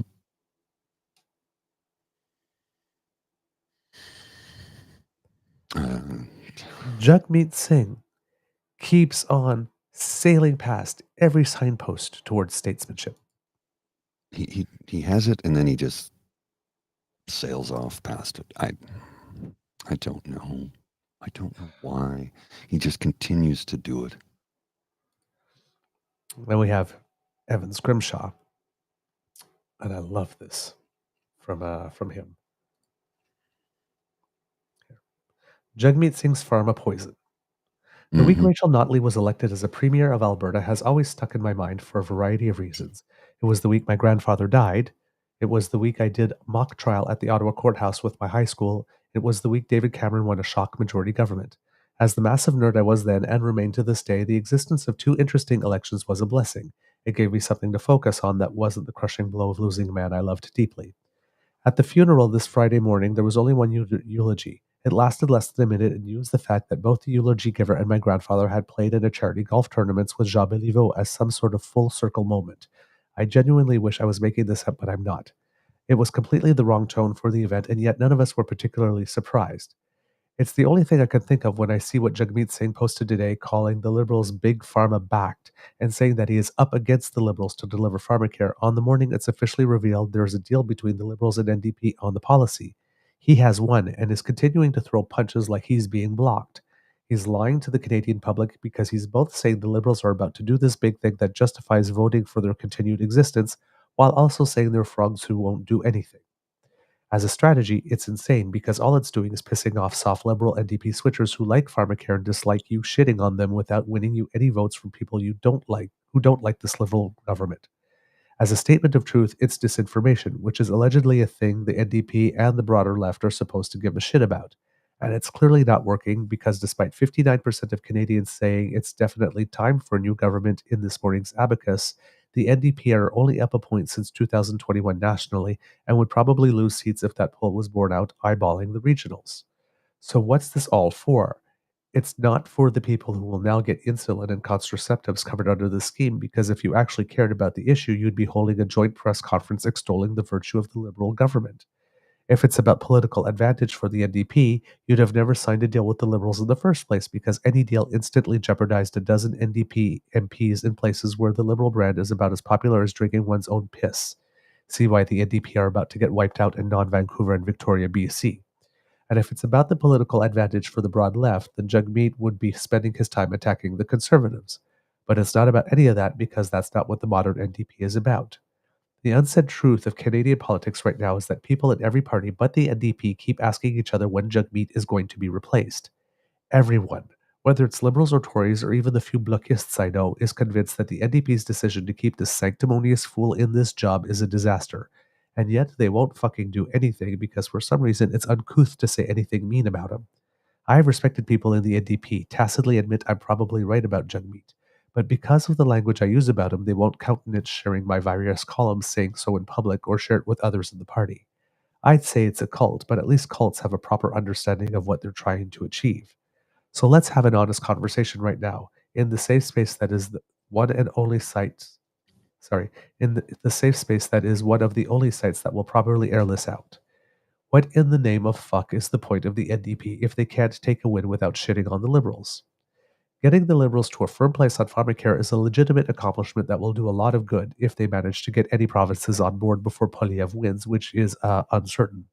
I'm supportive of that goal, and I'm glad that the NDP exists as a vehicle to push Liberals left. Once again, I voted NDP in 2021.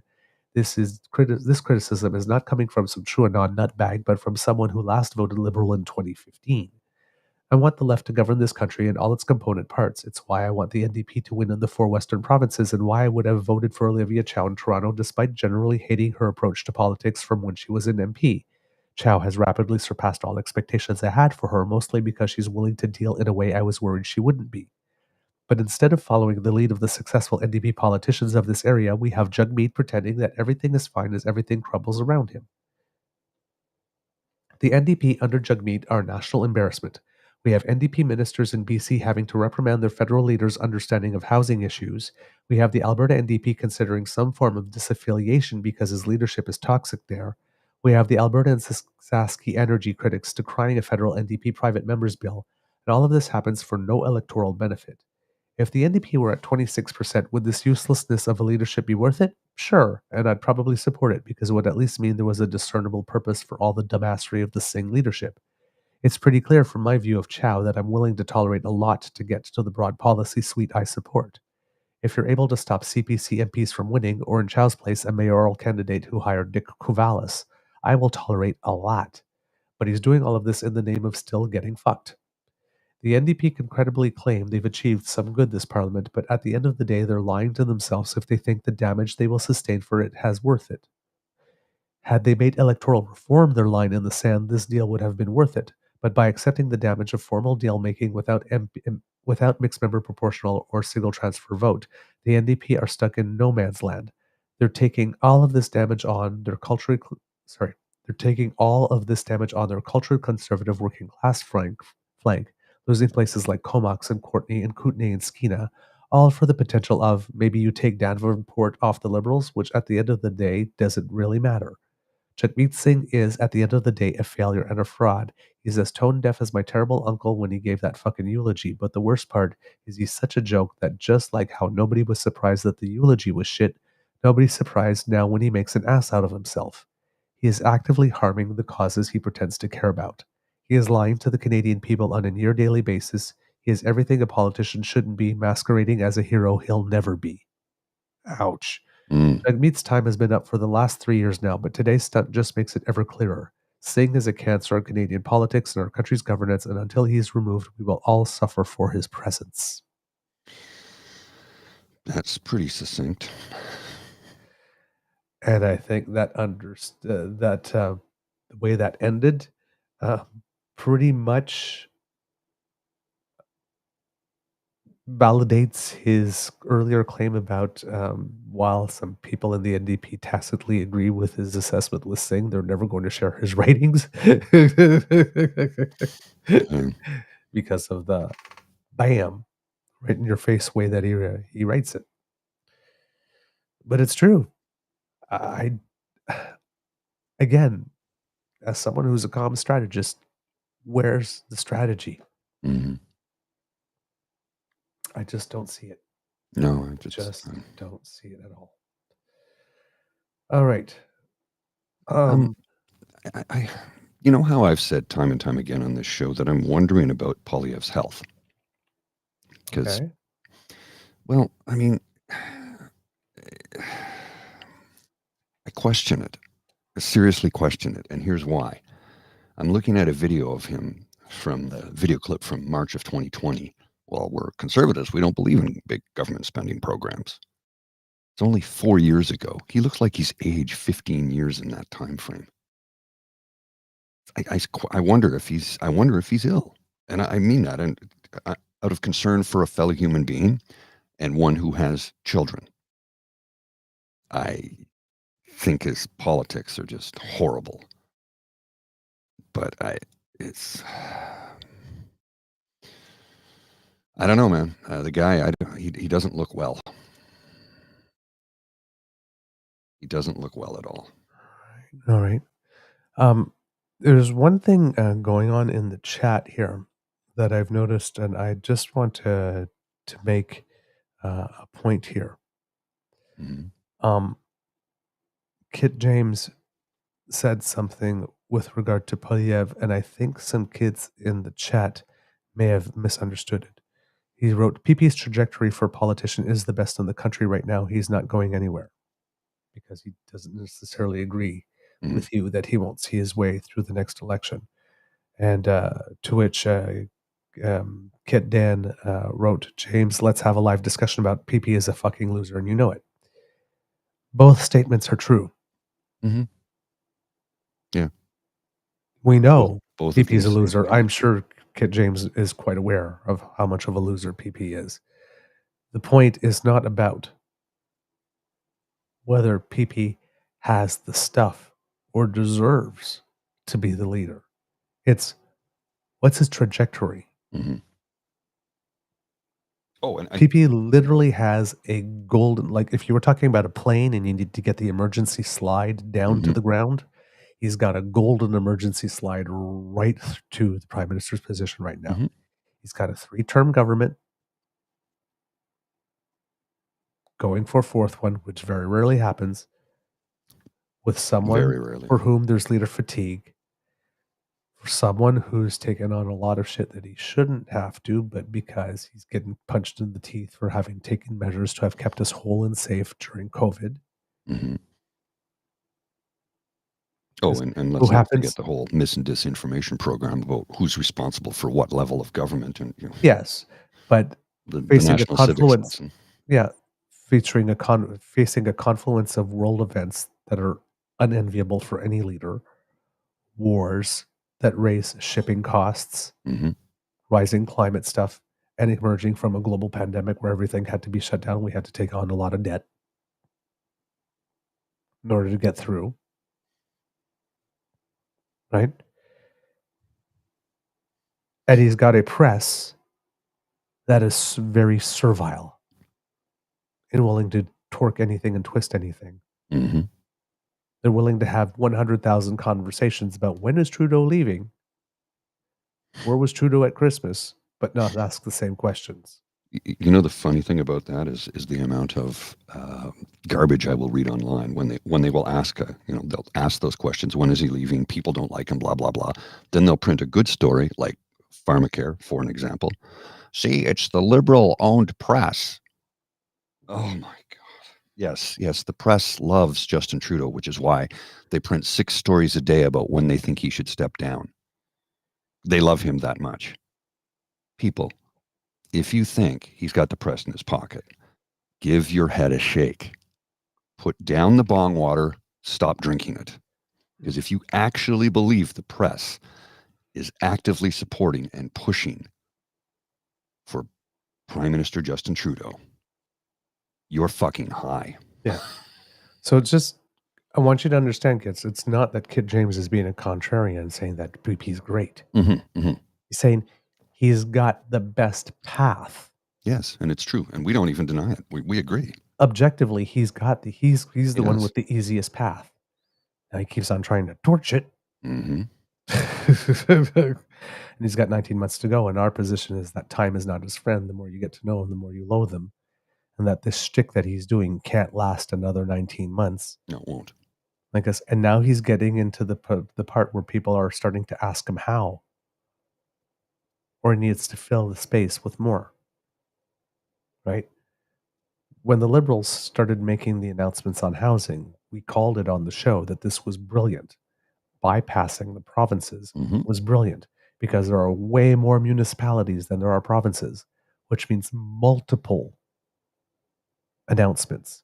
Mm-hmm. JB was on the show, posted on the 23rd, says this is 14 days in a row that Sean Fraser or the Prime Minister has made an announcement on housing of some kind. Yes. There's a reason PeePee is not talking about housing anymore. He's been crowded off the turf. Yeah, absolutely has. Because he has nothing new to say other than build more dense residential around transit places, and I'm going to punish cities financially for not doing housing the way I want. Yeah, that's what you want as a leader. He literally has nothing else, and bad-mouthing mayors. He's literally got nothing else. He's got nothing else. James wanted to see if we could say something positive about Pierre Poilievre. Okay, I'll give you one. He has a really good comms team. That's as close as I can get to saying anything positive about him. He has a really good comms team. That is objectively true. The only positive thing I can say about him is that there was a time that he was a very, very, very good constituency MP. Oh, was he? Yeah. When he first that's why he kept on getting elected for the last 6 years, 6 terms. Yeah, that's why he's been coasting. The first, I think, 2 or 3 terms, he really, really worked. Okay. His constituency. I mean, you have to understand, this man has one legislative accomplishment in 20 years. Yeah. He sponsored only 6 bills in 20 years, only one of which got passed, which was his Elections Reform Act, which got his party tanked. Yes. Eventually. So in 20 years of service, he keeps on saying after 8 years of Justin Trudeau, after 20 years of Pierre Poilievre, he's done we nothing. have one bill that passed. That's it. And brought his party. That's all he's accomplished.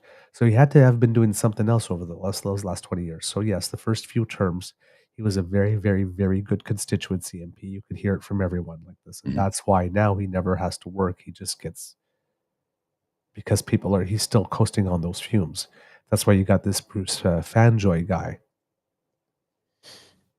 I guess who you keep on seeing on Twitter, like this every day, just going door knocking, 2 years ahead of it, 3 years ahead of it, doing all the groundwork because he needs to convince people, because he knows that that's baked in. He knows it's baked in. Pierre was at one time a very, very, very good constituency MP. But he's been coasting for the last few years for sure. Yep, absolutely. All right, Mr. Grizzly. For you, sir, that you I have a clip for you, and this is the part where I said it's going to get dark. Oh, I know what this is about. Yes. This is from our friend, our Nate friend, Pike. Nate Pike. From the Breakdown, Alberta. Yeah, from the Breakdown. You need to watch this episode, kids, particularly if you're from Alberta, because he does open on the healthcare thing. And he works completely, yes, he's completely beside himself that the UCP is already on the record as saying that they want to opt out, but they want to opt out with compensation, the thing that Quebec often does, right? They're saying, like, he's basically saying, you guys could even manage to buy Tylenol. Now you want us to give you the money to manage people's coverage for insulin contraceptives? Yeah, no. But the thing about this show is the way that it ended. Kids and Cups, the last caller. I got to put the sound on here. We've been saying for a couple of weeks now that Danielle Smith's transgender guidelines thing, that's not even a bill yet because she plans to introduce it in September, would result in blood on hands. Let's have a look. You want to weigh in at towards the end, by all means, please do. But we have a new speaker tonight, and I actually was in the background sending a message. No, please get them to come back. So I want to make sure that I give them the space to say whatever it is that they want to say, because I received a message saying that this person did have some things that they wanted to raise. So all of that being said, I'm very excited to welcome to the show, I believe, Dr. David Keegan. How are you doing tonight, sir? And this is where we do the first timer thing where I say, you got to hit the little unmute thing on the bottom left-hand corner of your device. Perfect. Can you hear me now? Yeah, we can. How are you doing, sir? Okay, I guess. Okay, well, that's restrained. Let's find out why. I got a message saying that you had some things that you wanted to share. I believe, I mean, it's been a breakneck day at the breakdown here today, but I believe that you were a speaker at an event in Edmonton. And so I'm going to open up the floor, and it's all yours. Hi. So thanks very much. It's late, and it's been a horrible 2 days. The short version is 2 nights ago, 2 members of the Calgary Police Service came to my home and asked to come inside and speak with me. And that's when I learned that my trans nephew had died by suicide. As a rational person, as just a person in our world, and also as a family doc, I sort of figured and thought there's a reasonable chance that these horrible policies that were unveiled in that disgusting video by Premier Smith probably didn't help.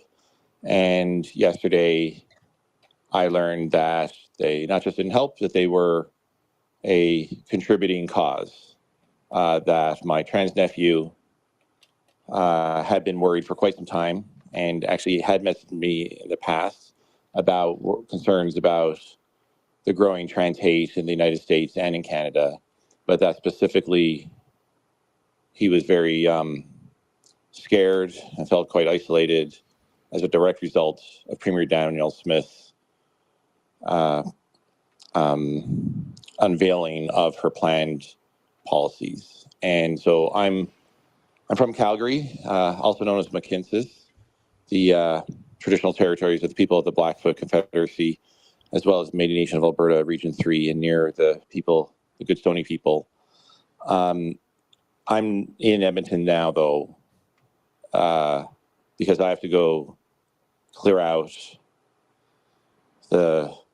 my nephew's place. I have to work with the Edmonton Police Service, the medical examiner's office, and so on, to navigate the death by suicide of my nephew. And so you said earlier, I'm sorry I wasn't able to hear the whole thing. It's just been a very challenging day and challenging weekend and challenging time. But I heard you say earlier, you know, it's only a matter of time before kids get harmed as a result of Danielle Smith's.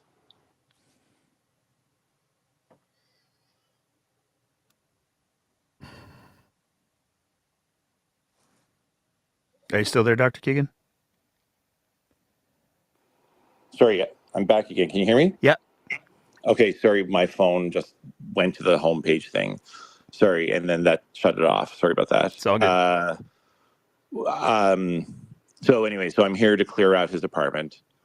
The reason he's dead, well, it's complex, but a direct contributing factor was the announcement by Premier Smith. And so you said earlier in the show, it's only a matter of time before some people die as a result, get hurt as a result of her policies that she unveiled. And my nephew was 37, so not a kid or a teen anymore. Mm-hmm.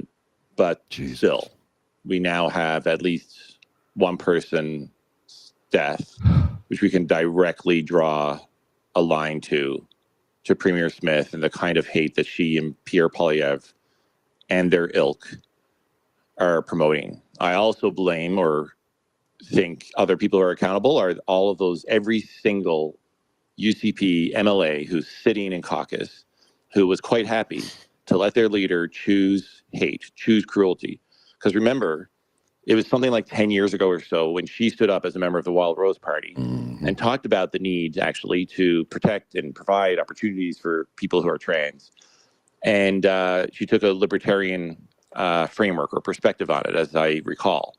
And yet here she is now spewing hate, pretending to care when actually unveiling a horrible series of things which are setting back not just trans rights, but actually the rights of children to learn about their own bodies and sexual health. It's the most regressive set of such policies any of us have seen in Canada. Sadly, they're not the most regressive in the world, but boy, they're trying to get there. And this was all deliberate. She's not ignorant. She knew 10 years ago what the right thing was. She's chosen cruelty. She knows and knew that people would be harmed, that people would die, and now she's got what she planned. There's no way a premier can unveil that set of things, that set of restrictions and prejudices, and pretend to know or pretend to think that people won't get hurt. She knew this was going to happen. She knew it. And all I'm doing is just saying she got what she planned. My nephew's death. I'm so sorry, sir.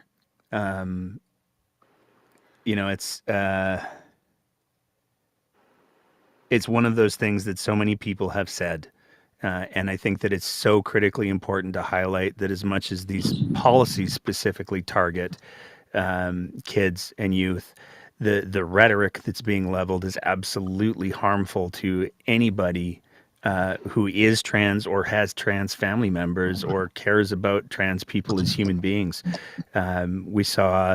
We heard from Marnie Panis about the threats and the hate that she's experienced since Smith announced these policies. And I think you're absolutely right, sir. I think that there's no intelligent argument to be made that Danielle Smith could not have seen this coming, and that she chose to do it anyways because she's got a leadership review and she's more concerned about saving her own political skin than the literal skin. Actually, I don't even know if it's even that. This is 100% about control.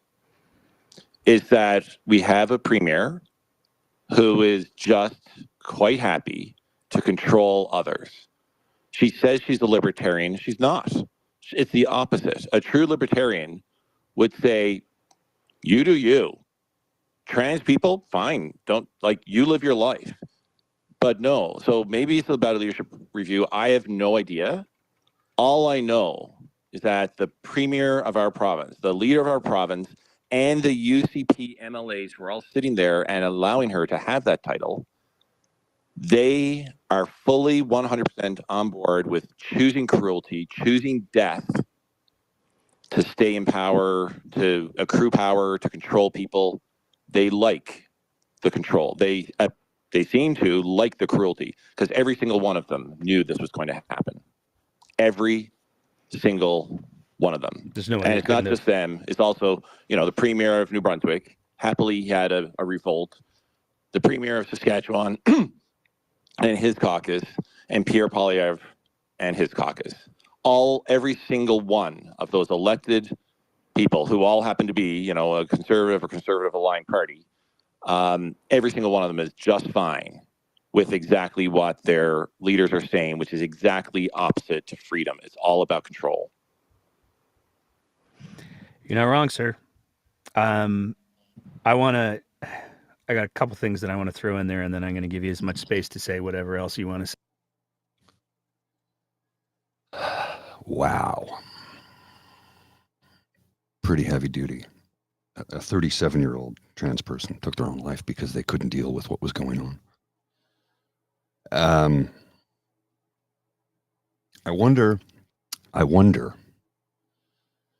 wonder if we can get Dean to ask David Parker later today how he feels about that and how he'll dance around answering that question. Because this is Parker pushing her to do this shit. She went from being a libertarian, we have to support trans people, to now she wants to control them. That is David Parker. So I blame him. I hold him responsible. That's my personal opinion.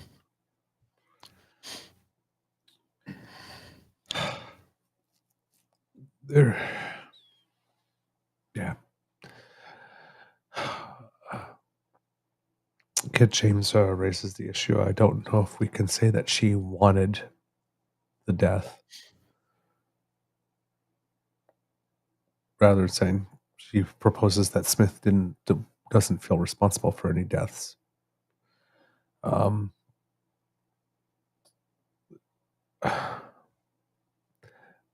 I can't give that latitude. No, I know. I can't give that latitude. When you introduce that type of policy, you know that can happen. And if you go ahead with it anyway,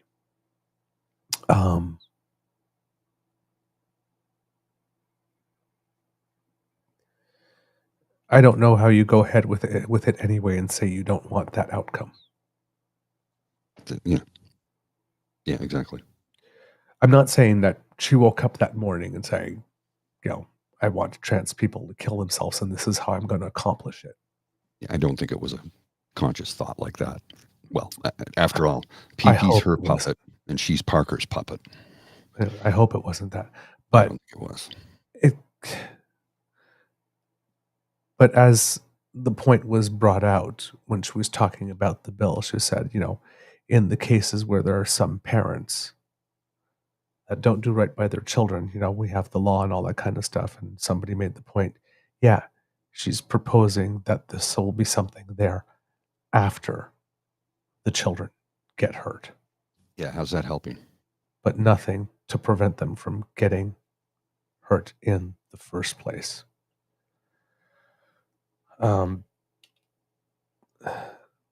That was introduced in a way such that there was nothing offered as support to the community who might have been felt abandoned as a result. And that was the starting premise for all of it, was that all parents love their children. And in the case where they don't, well, we have other stuff for that. And was rather cavalier, to say the least, about the possibility that something would happen. So I can understand how someone can turn around and say, well, it's not like she wanted it, but it's not like she wasn't aware that it could happen. It's not like people didn't tell her, and it's not like she didn't go ahead with it anyway. Mm-hmm. So I guess it was a risk she was willing to take. She gambled with lives and she rolled the dice. I guess she was hoping it wouldn't happen. Coulda, woulda, shoulda. But she didn't do anything, didn't put any guardrails or anything to make sure that it didn't. And that is on her. I saw another kid say, I knew this was going to happen. I didn't think it was going to happen so soon. I did. You can't just one day turn around and pull the rug out from under someone and expect them to not start reeling. And there's some people, when they start reeling, they can't turn off their minds. They ruminate and ruminate and ruminate, and they just see, they just go down that path. It's like, wow, this is what my future is going to be. The amount of people that have come out to denounce her policy is, I just put a link in the chat to a story from the United Steelworkers, the union, where it says, Steelworkers, new Alberta anti-trans legislation abusive towards vulnerable children. Young Albertans and all young Canadians deserve the freedom to be themselves and to learn and grow in a safe environment. The new legislation introduced by Danielle Smith provincial government rolls back much needed protection for trans and queer youth at the moment they most need support, infringes on the healthcare and the bodily autonomy of trans children and youth, and violates their basic human rights. Our union, as trans-identified members, as well as members who have trans-identified or non-binary children who will be harmed by this new legislation that takes away their choices, said Scott Lunny, Director for Western Canada of the United Steelworkers Union. Now, think about that for a second. United Steelworkers Union, these are hardcore construction people. And they came out to denounce her policy. This is like one of the most macho jobs there is in construction, is steelwork. And they are denouncing this. And they're standing with their union brothers and sisters and members to say, this is wrong. This will harm people. So when the steel workers come out and make that commentary, open your eyes and pay attention. And that was February 1st. Correct. And then there's Kit Tabby G forwarded to me something by someone named Chad Oman on Twitter, who wrote to Danielle Smith, Premier, today I learned that a friend of mine had Calgary police at his door this weekend to inform him that his transgender nephew committed suicide in Edmonton. His choice to end his life had a direct and contributing factor, your decision to restrict the rights of trans people and parents of trans kids and youth in Alberta. I implore you to listen to Dr. David Keegan's submission to the breakdown tonight, linked here. He draws a direct line to your decisions for his nephew's death. How many more transgender Albertans will paramedics have to cut down for you to reconsider your decisions? What happened to the 2014 Danielle Smith becoming emotional in the legislature about transgender rights? If you are a so-called libertarian, should you not trust physicians and psychologists with these decisions? Respectfully, Chad Oman.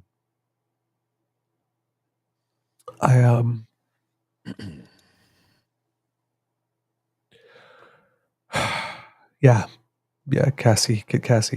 And then, meanwhile, David Parker and his friends got enough people to sign a petition for Westlock, Alberta to remove their Pride crosswalk, as well as a couple of other things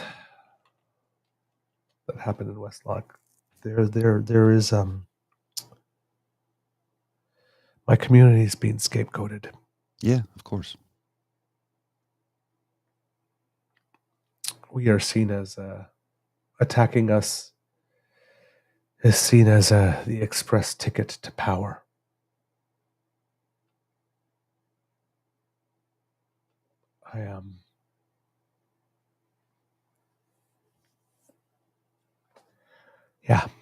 I don't know what to say.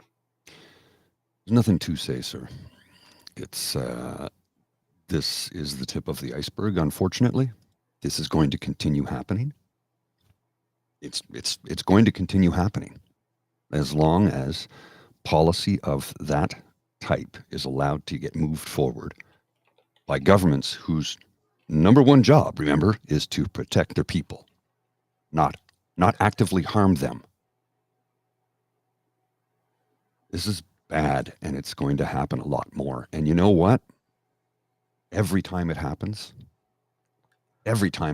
we need somebody to do what that gentleman just did and call into a show and make the information knowledgeable and public for everybody to know and understand what happened and why. You hold the government responsible for the things that they do that harm people, period.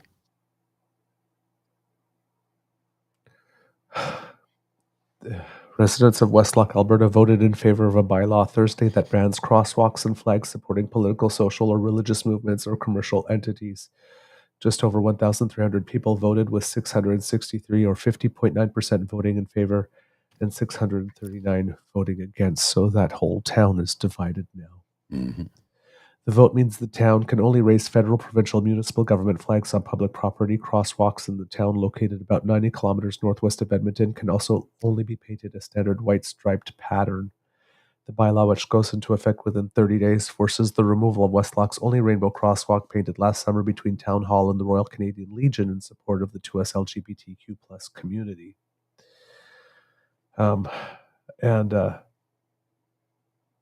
The motion banning flags also prevents things like Indigenous groups from flying their flags. Mm-hmm. Yeah. So this is a bigoted, prejudicial motion built on racism, homophobia, transphobia, all the bad phobias, basically. Is there a good phobia? I don't think so. I've yet to encounter one. All these people are again saying that we don't take issue with promoting minority communities. We just believe governments should remain neutral. That's really? Shit. Government should remain neutral on what? acknowledging the humanity of all of the citizens that they are purportedly to represent.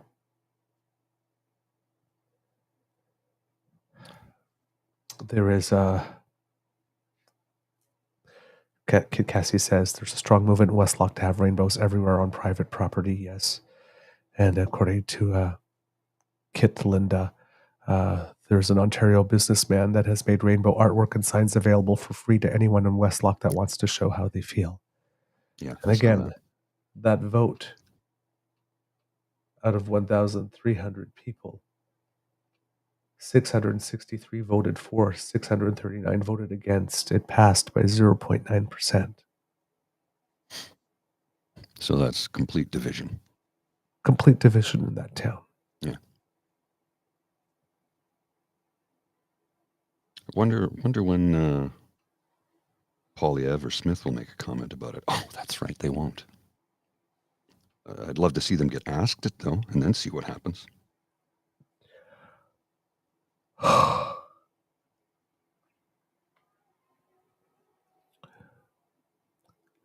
There are things that politicians are doing right now. And people who support them, or people that support certain causes,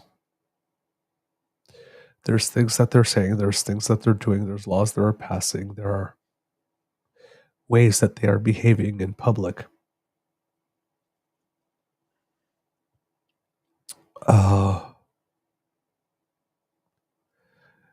That they believe advances a cause. Whatever it is, whether I support the cause or not. Mm-hmm. But also has consequences on other people. And we seem to be at a very selfish stage where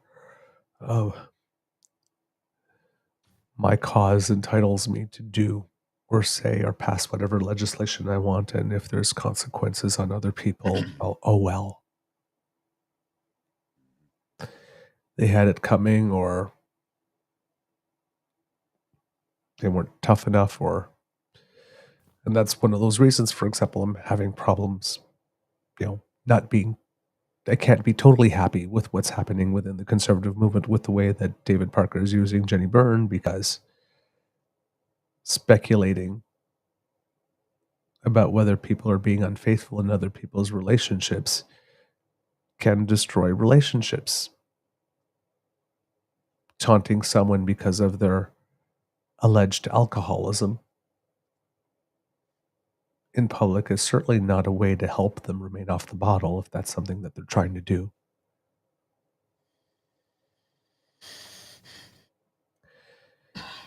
Introducing legislation that pulls the rug out right from under people who thought that their rights were secure, that their access to healthcare was secure, definitely sends people into a tailspin. Yeah. Holding a vote on whether or not the place where we live should respect the inherent humanity and dignity of every single person in the community, and seeing that vote go no. There are some among us who we don't have to respect.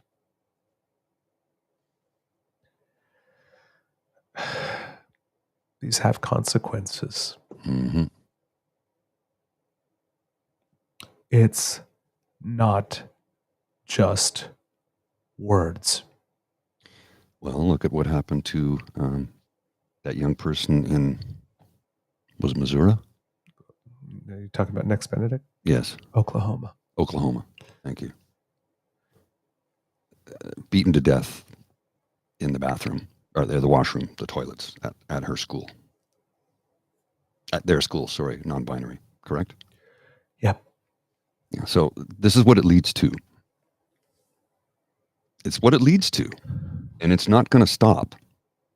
I mean, we've come so far, and now we're sliding backwards. And you, sir, remember what was happening here in Canada's capital, about a 5-minute walk from where I live, 10-minute walk from where I live, just literally at the end of my street, and turn right, Majors Hill Park, Gay men were getting thrown off cliffs in the early 90s here in Ottawa, Canada's capital, the enlightened city, the most educated city in the country. This is what was happening here. We've come a long way since then, but we're sliding backwards, and we cannot allow this. We cannot allow this. We need to take it to these politicians who are coming up with programs and legislation such as this and let them know you're going to get people killed. You just did.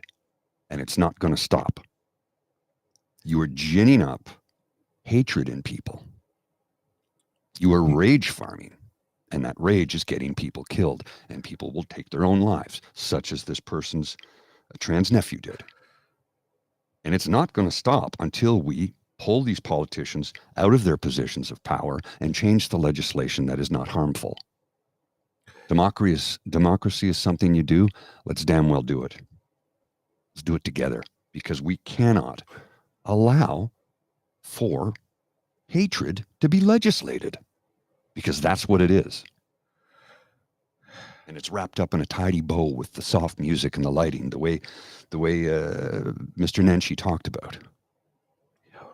I was hopeful, you know. It had the soft music and the soft lighting. She had the nice tone, and then we heard what she had to say, and realized that this is not going to help people. It's going to harm them. There's a thing that I keep on saying. It's a rule of life that I have. That every single person on this planet, no exceptions. Mm-hmm. Doesn't matter how awful you are, is deserving of a minimum of respect just by virtue of the fact they exist and breathe the same air and share the same planet you do. Everything else from that point on is earned. But there's an entry level amount of respect that everyone deserves for just existing. Mm-hmm. Because everybody has a soul and everybody has an essence and everybody has a certain authenticity. And then things happen in life that get people to try and move away from that or protect stuff or change or get jaded or whatnot. But the trick, at least I've learned in my own life, to being happy and optimistic is that a source for good is to know who you are, who your true authentic self is, and know what kind of person you want to be. And then live according to that. And when people try to do things to you, or when life happens to you, you have a terrible experience. It's, yes, to learn from that experience so that you can continue going about your true being, your true and authentic self, but in a manner that's a little wiser, or more learned, or less naive. But to not let it jade you or make you hard. I'm a very loving person. Mm-hmm. There are things in my life where my love and my trust have been betrayed. I could have put a wall around my heart and my emotions saying nobody's going to get in. And there was a time I did that. There was a time where, my life philosophy is that you can trust nobody except yourself. So always keep that distance and don't let people in. Or you're allowed in, but only so far. And I will never ask anybody for help because, well, that puts you in a sense of obligation or debt. And that worked for me for a while. Mm-hmm. Relying completely on myself, and it worked for a while until it didn't. And when it did it, I ran right into a brick wall. And it hurt. It hurt a lot. And I was in a bad place because I had tried all the things that I knew how to try that had worked for me before. Mm-hmm. And they weren't working. And a friend of mine, who I love very much, who is now a Buddhist monk. Wow. Yeah. Taught me about forgiveness. And taught me that forgiveness is a gift you first give to yourself.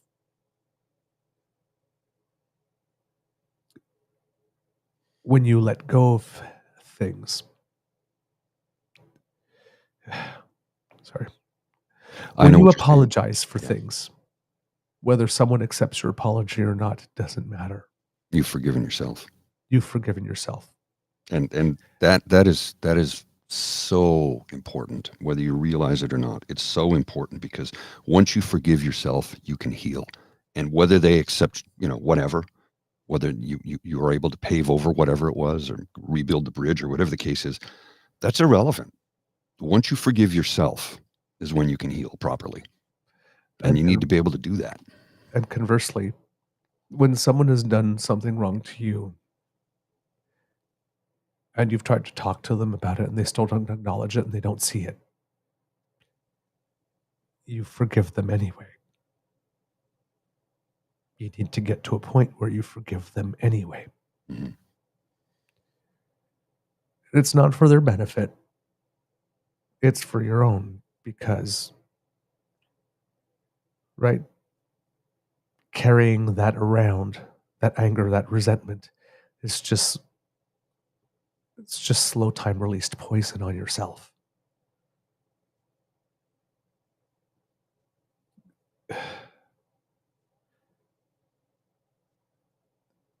Forgiveness is a gift you first give yourself.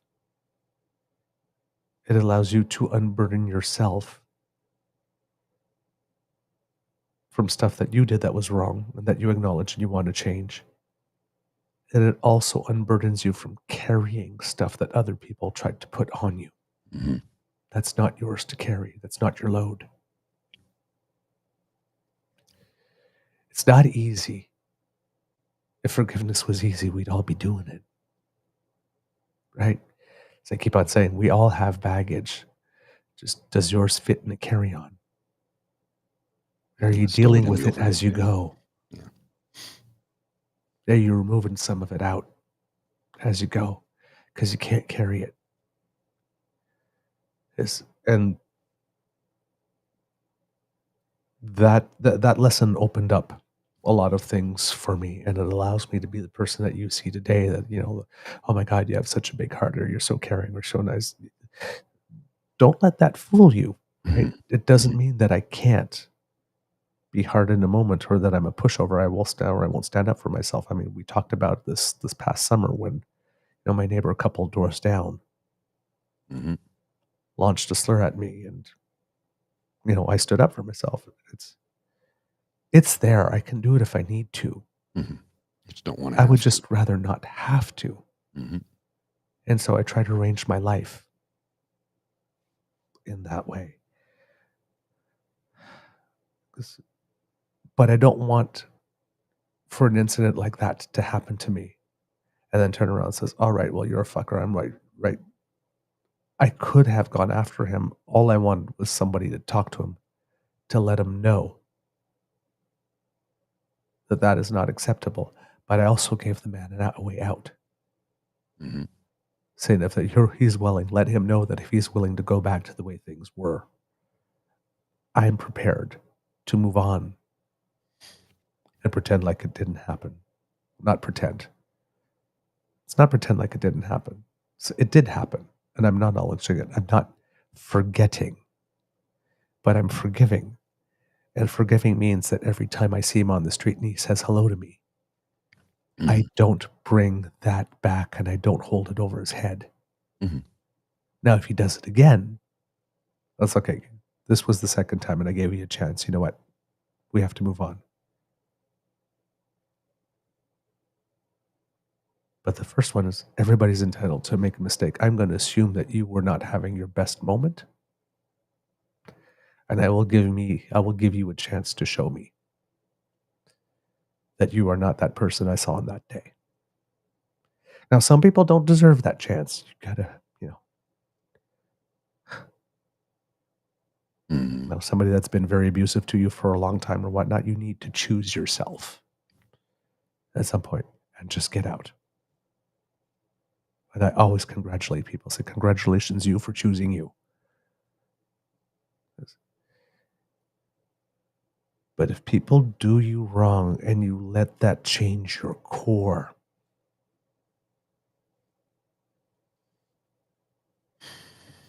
you might have to change the way that you enter situations. You have to be more cautious about stuff, like this. But if you let it change, and that's just living life smarter.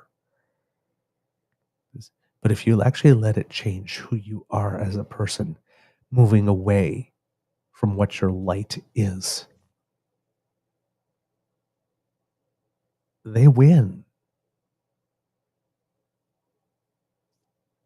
They've got a hold on you.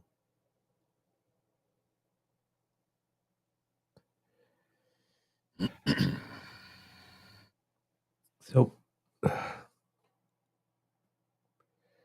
I really wish we could live in a world where people thought more about what it is that they can do, how what it is that they do can have an impact on someone else that's negative, and say, you know what? Yes, I really want this, but not that badly. So I might temper my ask. But we seem to be living in a world where politically that's not what's in fashion at the moment.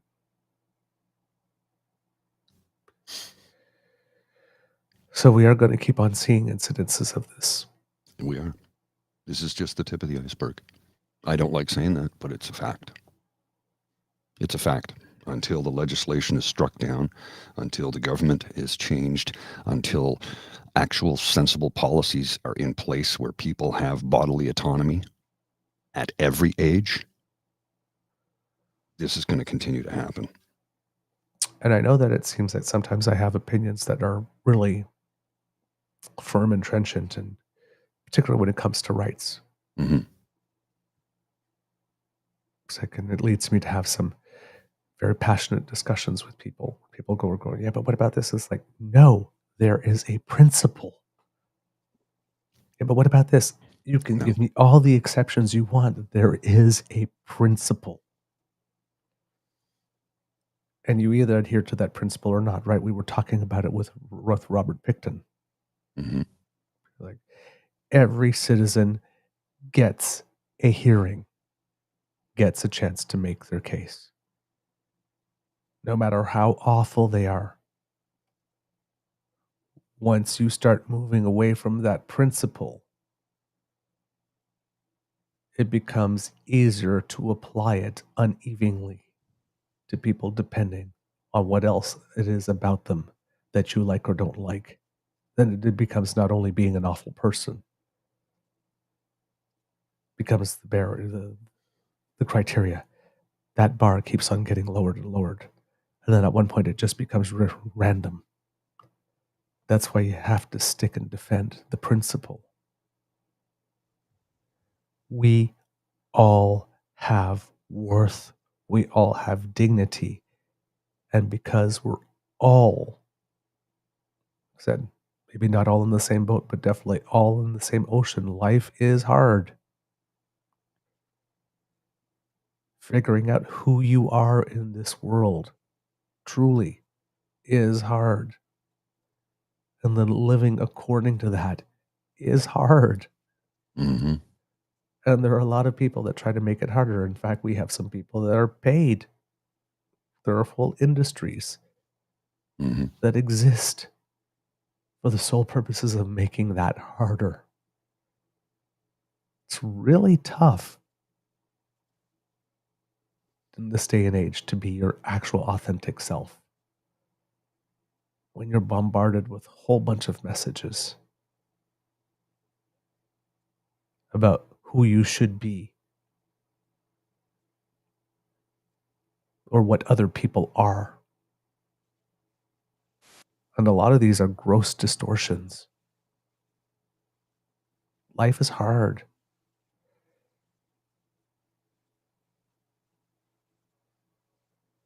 So the basic principle that everyone you encounter, no matter what you think of them based on their behavior, is still entitled to that minimum of respect.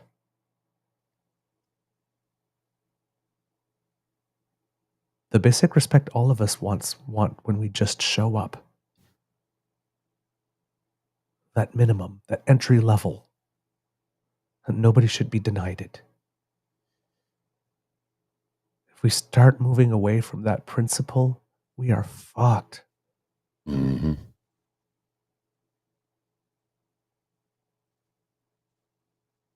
It's when I say democracy is something that you do, and sometimes you got to put your body into the game. These are not just slogans. Lives depend on it. Lives depend on it. Well, here's something you may find might lift your heart and soul a little bit, sir. Jodi Stonehouse to run for leadership of Alberta's official opposition NDP. I have a video clip. It's about 45 seconds. I'm going to show you this because I think this will make you feel a little bit better. Maybe.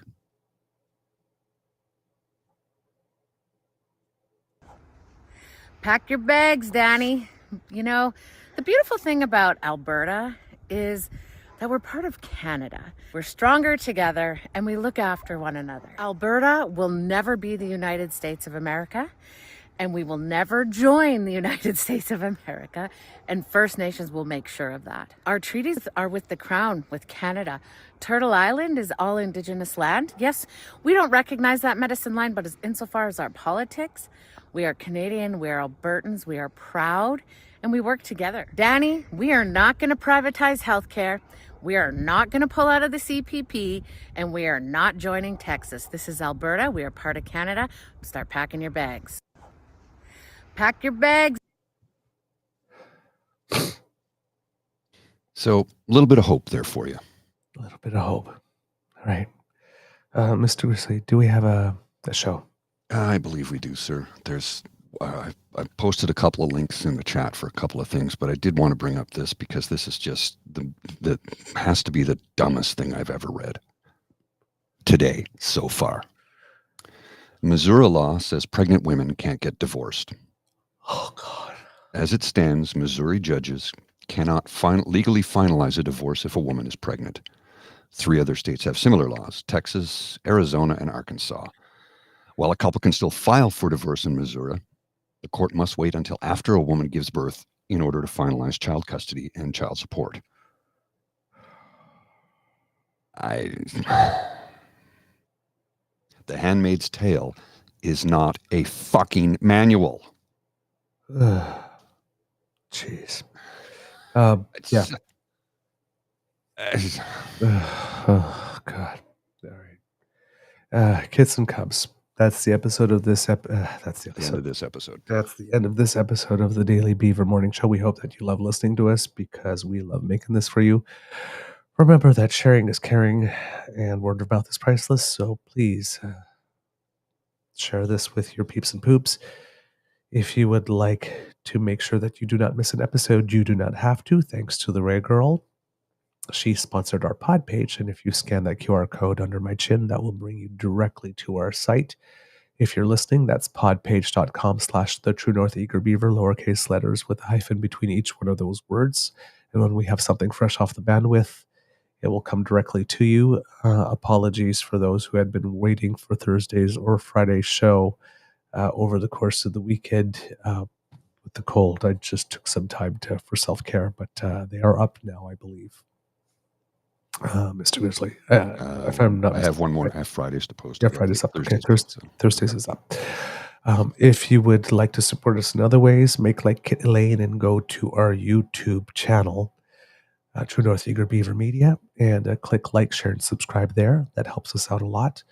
And if you'd like to help us out in other ways, the QR code by Mr. Grizzly's head there brings you to our coffee page and the Beaver Lodge Emergency Hydration Fund.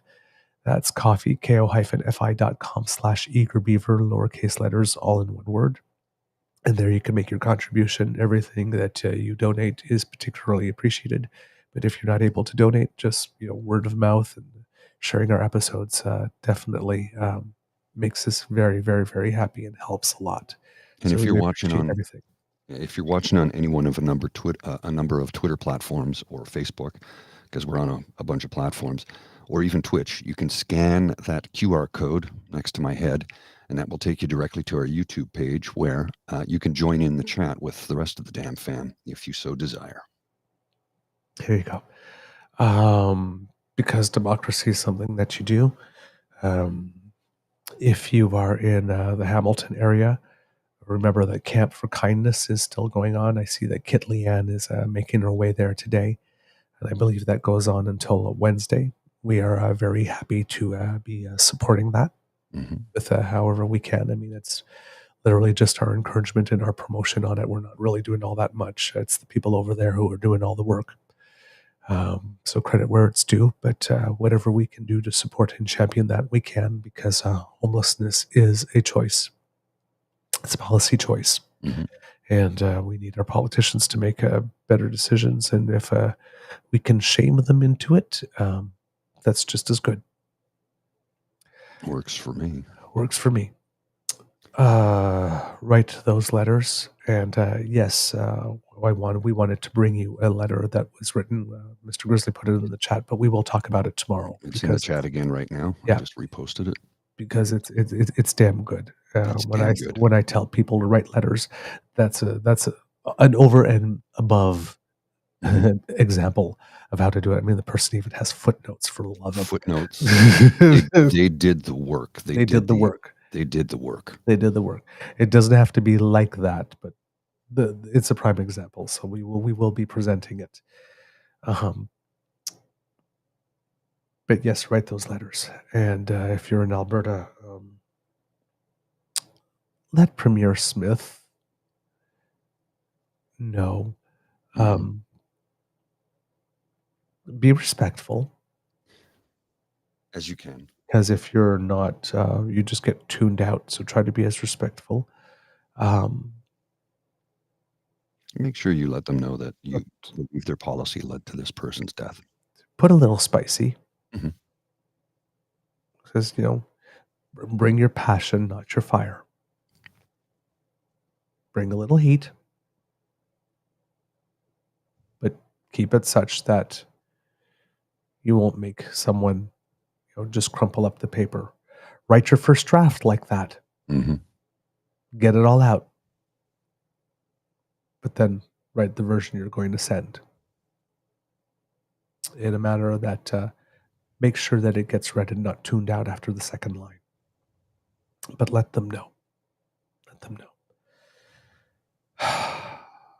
Mr. from the Beaver Lodge, this is your Eager Beaver saying it could be a tough world out there, so please be kind to and gentle with yourself. Mr. Grizzly, do you have any words of wisdom, please?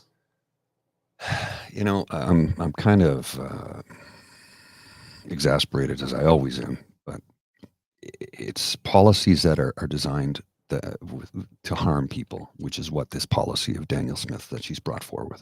It's designed to harm people, plain and simple. And it robs me of being kind to people because I'm angry and pissed off. And, I always preach kindness and I'm a pacifist, but some days you just want to punch somebody in the face. Don't do it. Do not do it. But it's okay to feel that way. Just don't act upon it. I would suggest you go to the gym and hit a punching bag, or ride a bike, or go for a walk or a run. Get your anger out however you must, but don't harm anybody in the process. And then channel your anger into energy that you can use to make change. Write your MP, your MPP, your MLA. Write them. Tell them that you're pissed. Tell them why you're pissed. And tell them that this cannot stand in a country of Canada in 2024. All right, Kit Cassie, please give a big hello to your cowboy from us as you lick the button. But Kit James Douglas, if you feel your nipples tighten in the next 5 minutes, that's just me sending good vibes. Y'all are wonderful, kids. Y'all are wonderful. Mr. Grizzly, please cue the rooster. You are listening to a True North Eager Beaver Media Incorporated podcast.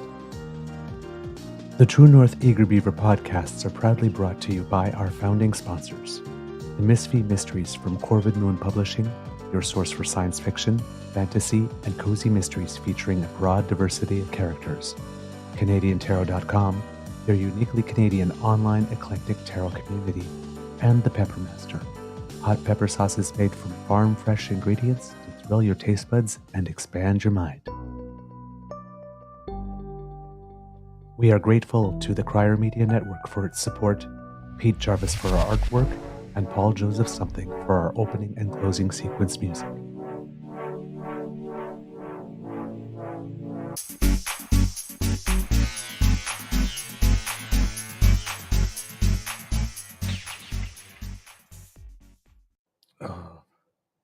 We have Kit James in the chat who also says that I think he's managed to book David Parker as well.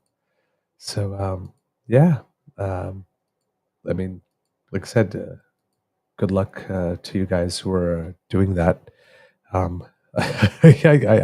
hope that you have good interviews. I know some people are wondering, like I said, I even wonder about the benefit of having it all, but having them on. But I know that Dean and James don't let statements go unanswered because there's a difference between, softball interviews and actually challenging people. So I'm sure that that will happen. I don't know how productive a use of time it is. I wouldn't look at. If you were to have him on this show, I would just have to be strictly a producer because I would not be able to be as calm as you can be. I would be screaming my head off at him. I'm telling you that right now. Keep in mind, folks, I'm not a journalist. I'm not a reporter. I'm not a writer. I'm just a guy who worked in construction for 29 years. Now works in an office, who has a microphone and a voice and can sometimes get loud. And I have extreme privilege because, cishet white male. I need to put that to use to make change for better. And when a shit gibbon like David Parker says and does the things he does to affect legislation in the province of Alberta that brings harm to people, I can't be quiet about that. And I won't be nice about it. So no, if he's ever on this show, I will be a producer only. I will not comment because it would not be constructive. Yeah. My thing is, like, there's part of me that would want to have him for the same reason James does, let's have a conversation and let me point out a couple of things and see if you can handle them. But there are other people doing that and they're better at it than I am. Mm-hmm. So, I think I'm going to leave that to them. And maybe that's why you won't see people like this on this show. It's not a personal thing. I just think that maybe it's not my skill set. There are people that do it better. Kit Toronto Dan says to watch, what show is it, Toronto Dan? Remind us again on March 8th, because Mark Schreiner, the leader of the Green Party, will be on. And Toronto Dan is participating in that show, I think, as either co-host or co-interviewer on that one. So, and I think it'll be his first interview. So that'll be fantastic. Well, I'd like to get Mike Schreiner on here, but I'd also love to get Merritt Stiles on this show if we could. Yes, as well. And we'll work on that. And I'm going to be reaching out to the PM's office to see if we can get him to join us at some point in time for a beer. Okay. It's a Neil Matheson show on YouTube on March 8th for Kit Dan. So keep reminding us of that, and we'll keep promoting it on this to remind our viewers to check it out. Mr. Grizzly, I did finally find the mashup. Yeah, it does look like Max Fawcett. Indeed, hey? So it was a parody account for Pierre Poilievre. So I said to David Parker, David, real men are all going to my barber for a makeover. I mean, look at me now. So David did, and now he's jacked. Beat them off, David. Beat them off with a stick. And it's sort of like, I don't know. David kind of looks like Max Fawcett there. And there's one other thing that I said to you, Mr. Grizzly, that might actually... lighthearted lift of lighthearted, the day. Because, yeah. The one fabulous duck. There's always gotta be one, darlings. There's always gotta be one. All right. Take care. I'm out of here. I gotta go. I'll see you. Bye.